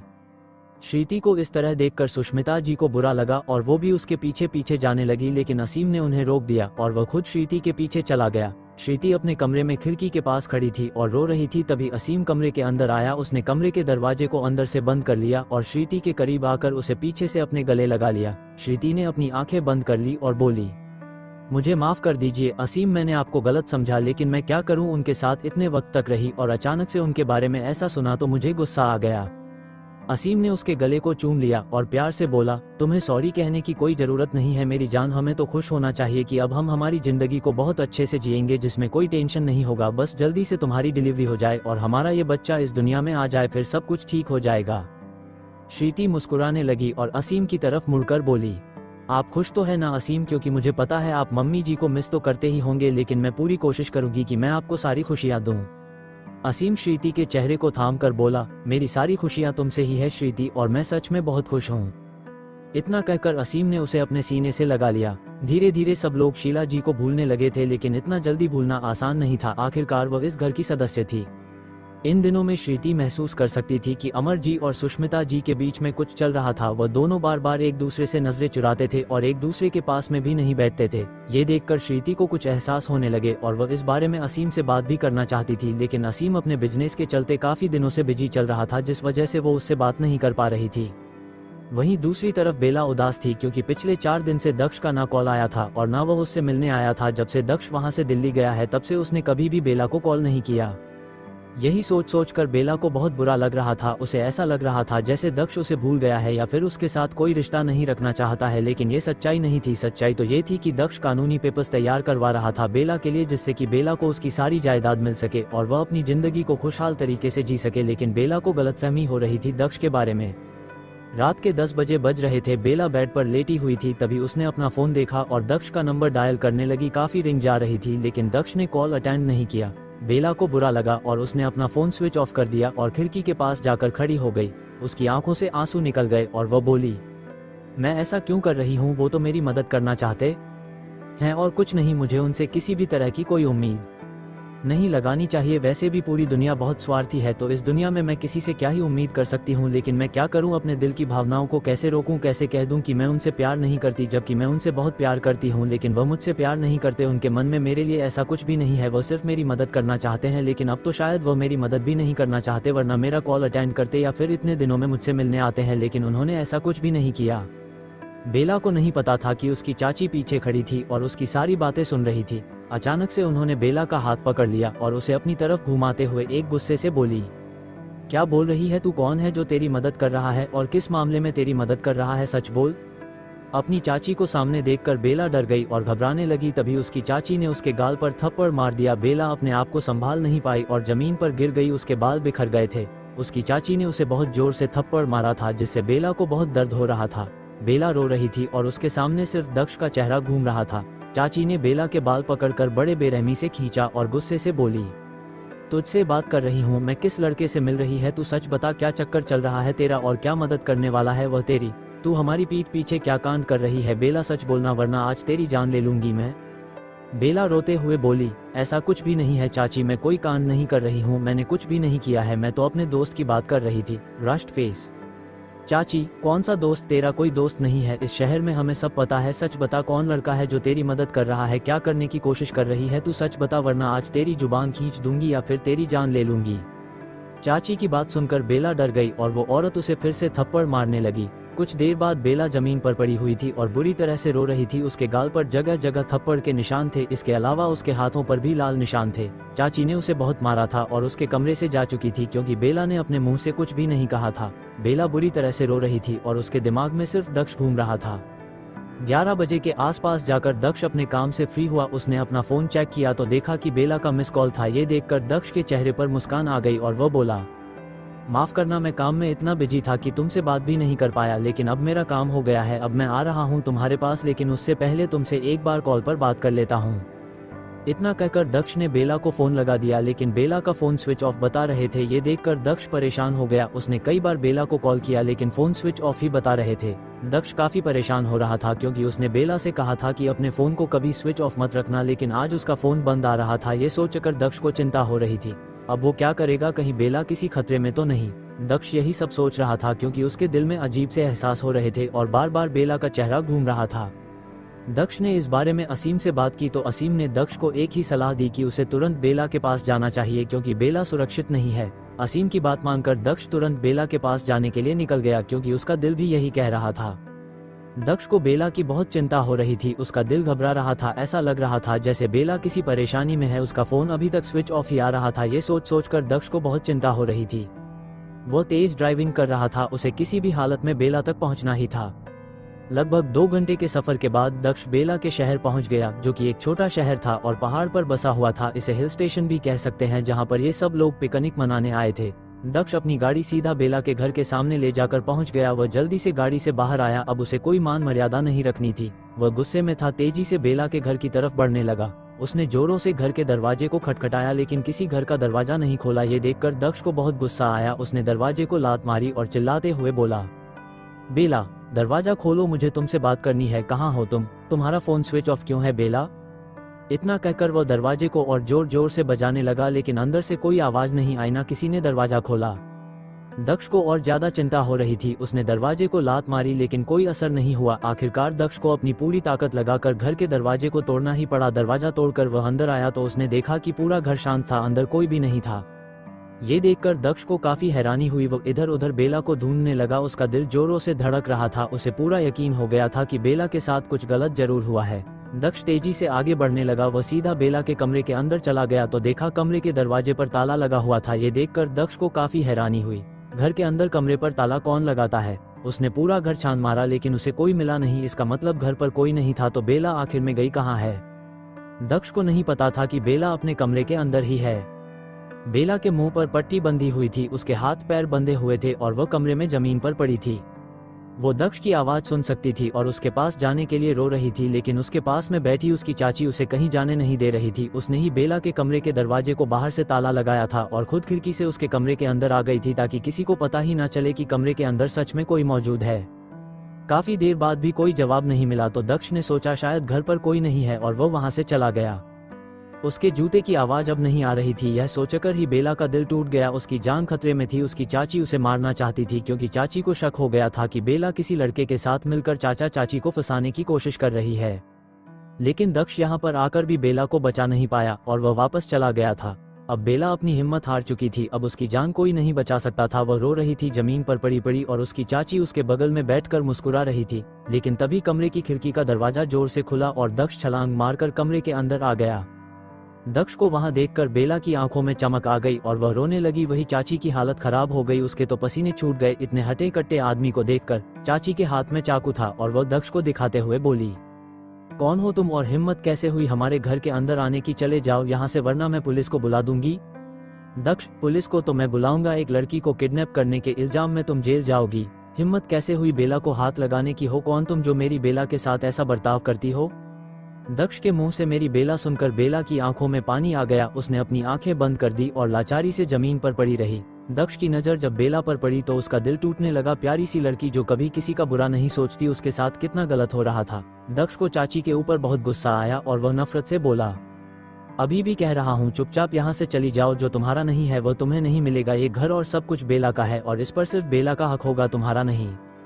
दक्ष के इतना कहते ही चाची ने अपना चाकू कसकर पकड़ लिया और सीधा बेला के बाल पकड़कर उसकी गर्दन पर लगा दिया। ये देखकर दक्ष के होश उड़ गए। वह आगे भी नहीं बढ़ सकता था वरना वह औरत उसकी बेला को मार सकती थी। बेला डरी हुई थी। उसकी आंखों से आंसू बह रहे थे और उसकी गर्दन पर चाकू रखा हुआ था। अगर वह थोड़ी भी हलचल करती तो चाकू उसकी गर्दन को काट सकता था। वो कुछ बोल भी नहीं पा रही थी। उसके मुंह पर पट्टी बंधी हुई थी लेकिन उसकी वो मायूस आंखें दक्ष को देख रही थी। दक्ष उसकी आंखों में देख रहा था। वह बेला के दर्द को समझ रहा था। चाची गुस्से से बोली, चुपचाप यहाँ से चले जाओ वरना इस बेला को जान से मार दूंगी। दक्ष, अगर बेला को जरा सी भी चोट आई तो मैं तुम्हें जिंदा गाड़ दूंगा। इसे छोड़ दो। चाची, नहीं छोड़ूंगी। ये लड़की वैसे भी किसी काम भी नहीं है। इसकी सारी प्रॉपर्टी तो वैसे भी हमारे नाम है। चाची ने इतना ही कहा था तभी दक्ष ने अपने पास में एक लैंप को देखा। उसने लैंप को लात मारी और सीधा चाची के पैरों में जाकर गिरा दिया। पैरों में लैंप लगने से चाची लड़खड़ा गई और जमीन पर गिर गई। उसके हाथ से चाकू छूट गया था। दक्ष तेजी से बेला के पास आया। उसने बेला को अपनी बाहों में ले लिया और उस चाकू को उठाकर चाची की तरफ दिखाते हुए बोला, क्या समझती हो तुम खुद को इतनी आसानी से मेरी बेला को चोट पहुंचा दोगी? अब जो मैं कहूंगा वो चुपचाप करो वरना यहीं पर टुकड़े टुकड़े कर दूंगा और मुझे कोई कुछ भी नहीं कहेगा। ना कोई मेरा कुछ बिगाड़ सकता है। मैं खुद कौन हूँ? पुलिस कुछ नहीं बिगाड़ सकती, मेरा ध्यान रखना। दक्ष की धमकी सुनकर चाची डरने लगी। उसकी आंखों में मौत साफ साफ दिख रही थी। दक्ष ने बेला को एक तरफ बिठाया, उसके मुंह से पट्टी हटाई और उसके हाथ पैर को खोल दिया और उसके आंसू पोंछकर बोला, इंसाफ आज और अभी मिलेगा। तुम शांति से यहाँ बैठो। बेला ने हाँ कह दिया और चुपचाप बैठी रही। दक्ष ने अपनी जेब से पेपर निकाले जो उसने मोड़ कर रखे थे। दक्ष ने पेपर्स को ओपन किया और चाची की तरफ बढ़ाते हुए बोला, इस पर साइन करो। चाची, ये कौन से पेपर्स है? दक्ष, जितना कह रहा हूँ उतना करो वरना जो तुम्हारी जुबान चल रही है ना, इसके टुकड़े टुकड़े कर दूंगा। दक्ष की धमकी सुनकर चाची डर गई। उसने जल्दी से पेन लिया और पेपर्स पर साइन कर दिए। दक्ष जहाँ जहाँ उसे साइन करने के लिए कह रहा था वह चुपचाप साइन कर रही थी। उसे भी अपनी जान प्यारी थी और दक्ष के सिर पर खून सवार था चाची को मारने का, इसलिए उसने चुपचाप साइन कर दिए। साइन होते ही दक्ष के चेहरे पर कातिल मुस्कान आ गई और वो बोला, तो तुम और तुम्हारा पति इज्जत से चुपचाप यहाँ से चले जाओगे या मैं पुलिस को बुलाऊं? दक्ष के इतना कहते ही चाचा हैरानी से उसे देखने लगी। बेला को भी काफी हैरानी हो रही थी। तभी दक्ष बोला, इस तरह से देखने की कोई ज़रूरत नहीं है, अभी तुमने खुद ने ये सारी प्रॉपर्टी बेला के नाम की है, इसलिए अब तुम उसके घर में नहीं रह सकती, चुपचाप यहाँ से चली जाओ वरना मैं पुलिस को बुलाऊंगा। दक्ष की बात सुनकर चाची के पैर तले जमीन खिसक गई, वह चिल्लाने चीखने लगी, लेकिन दक्ष को कोई फर्क नहीं पड़ा, वह अपनी कातिल निगाहों से उसको देख रहा था। वही बेला के दिल को सुकून मिला, अब उसकी प्रॉपर्टी उसके नाम हो गई थी।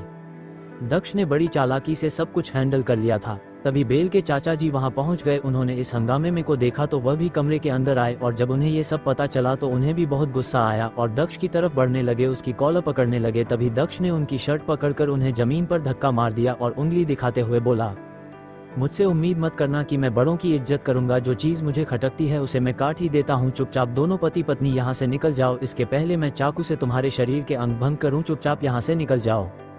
दक्ष की धमकी और उसके हाथ में चाकू देखकर दोनों पति पत्नी डर गए, अपनी जगह से खड़े होकर चुपचाप वहां से चले गए। जाते हुए बेला की चाची बोली, बेला तुम इतनी आसानी से बच नहीं सकती, तुम्हें क्या लगता है अब तुम खुश रह पाओगी? नहीं, अब तुम देखो हम तुम्हारे साथ क्या करते हैं।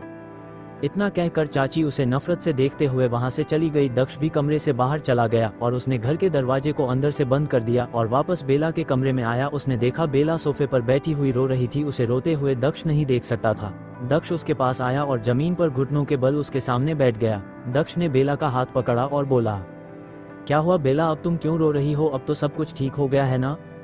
बेला रोते हुए बोली, लेकिन वो मुझे धमकी देकर गई है दक्ष, मुझे बहुत डर लग रहा है, पता नहीं वह क्या करेगी मेरे साथ। दक्ष, कोई कुछ नहीं कर सकता, तुम्हारे साथ मैं हूं ना, मेरे होते हुए तुम्हें डरने की कोई जरूरत नहीं है। बेला ने हाँ कह दिया। तभी दक्ष की नजर बेला के शरीर पर आई, चोट पर पड़ी। उसने देखा बेला के गाल पर थप्पड़ के निशान थे, उसके हाथों पर भी कुछ लाल निशान थे। ये देखकर दक्ष को बहुत गुस्सा आया और वो बोला, ये सब क्या है बेला, क्या उस औरत ने तुम्हें मारा है? बेला ने अपनी नजरें झुका ली और उसकी आंखों से आंसू निकल आए। दक्ष को बहुत गुस्सा आया, वह अपनी जगह से खड़ा हो गया और वहां से जाने लगा। तभी बेला खड़ी होकर उसका हाथ पकड़कर बोली, प्लीज आप यहाँ से मत जाइए, मुझे सच में बहुत डर लग रहा है। दक्ष उसकी तरफ मुड़ा और बोला, मैं कहीं नहीं जा रहा हूँ बेला, तुम्हारे लिए दवाई लेकर आ रहा हूँ। इतना कहकर दक्ष वहां से जाने लगा। तभी घर की लाइट चली गई, पूरे घर में अंधेरा हो गया और बाहर बिजली कड़कने लगी। जैसे ही बिजली के कड़कने की आवाज आई, वह भी बहुत भयंकर, तो बेला घबरा गई और जल्दी से दक्ष के सीने से लग गई। दोनों का दिल धड़क रहा था। दक्ष ने भी बेला को अपनी बाहों में कसकर भर लिया और अपनी आंखें बंद कर ली। उसे बहुत खूबसूरत एहसास हो रहे थे बेला से। बेला को एहसास हुआ कि वह दक्ष के सीने से लगी है तो उसकी बाहों से दूर होने लगी। तभी दक्ष ने उसका हाथ पकड़कर उसे अपनी तरफ खींच लिया। बेला दक्ष के सीने से टकरा गई और शर्माने लगी। दक्ष ने उसके बालों को ठीक किया और धीमी आवाज में बोला, इतने दिनों में मुझे एहसास हो गया है कि मैं तुम्हारे बिना नहीं रह सकता और मैं तुम्हें यहाँ पर अकेला भी नहीं छोड़ सकता। मैं तुमसे सीधे सीधे कहता हूँ बेला, क्या तुम अपनी पूरी जिंदगी मेरे साथ बिताना चाहोगी? दक्ष की बात सुनकर बेला हैरान रह गई, लेकिन उसकी आंखों से आंसू बहने लगे और वह दक्ष के सीने से लग गई। दक्ष ने भी कसकर उसे अपनी बाहों में भर लिया और उसके बालों को चूम लिया। वह बेला के जवाब को समझ गया था और वह बहुत खुश था और उसके दिलों दिमाग से श्रीति निकल गई थी और उसकी जगह पर बेला आ गई थी और यह जगह बेला के लिए परमानेंट हो गई थी।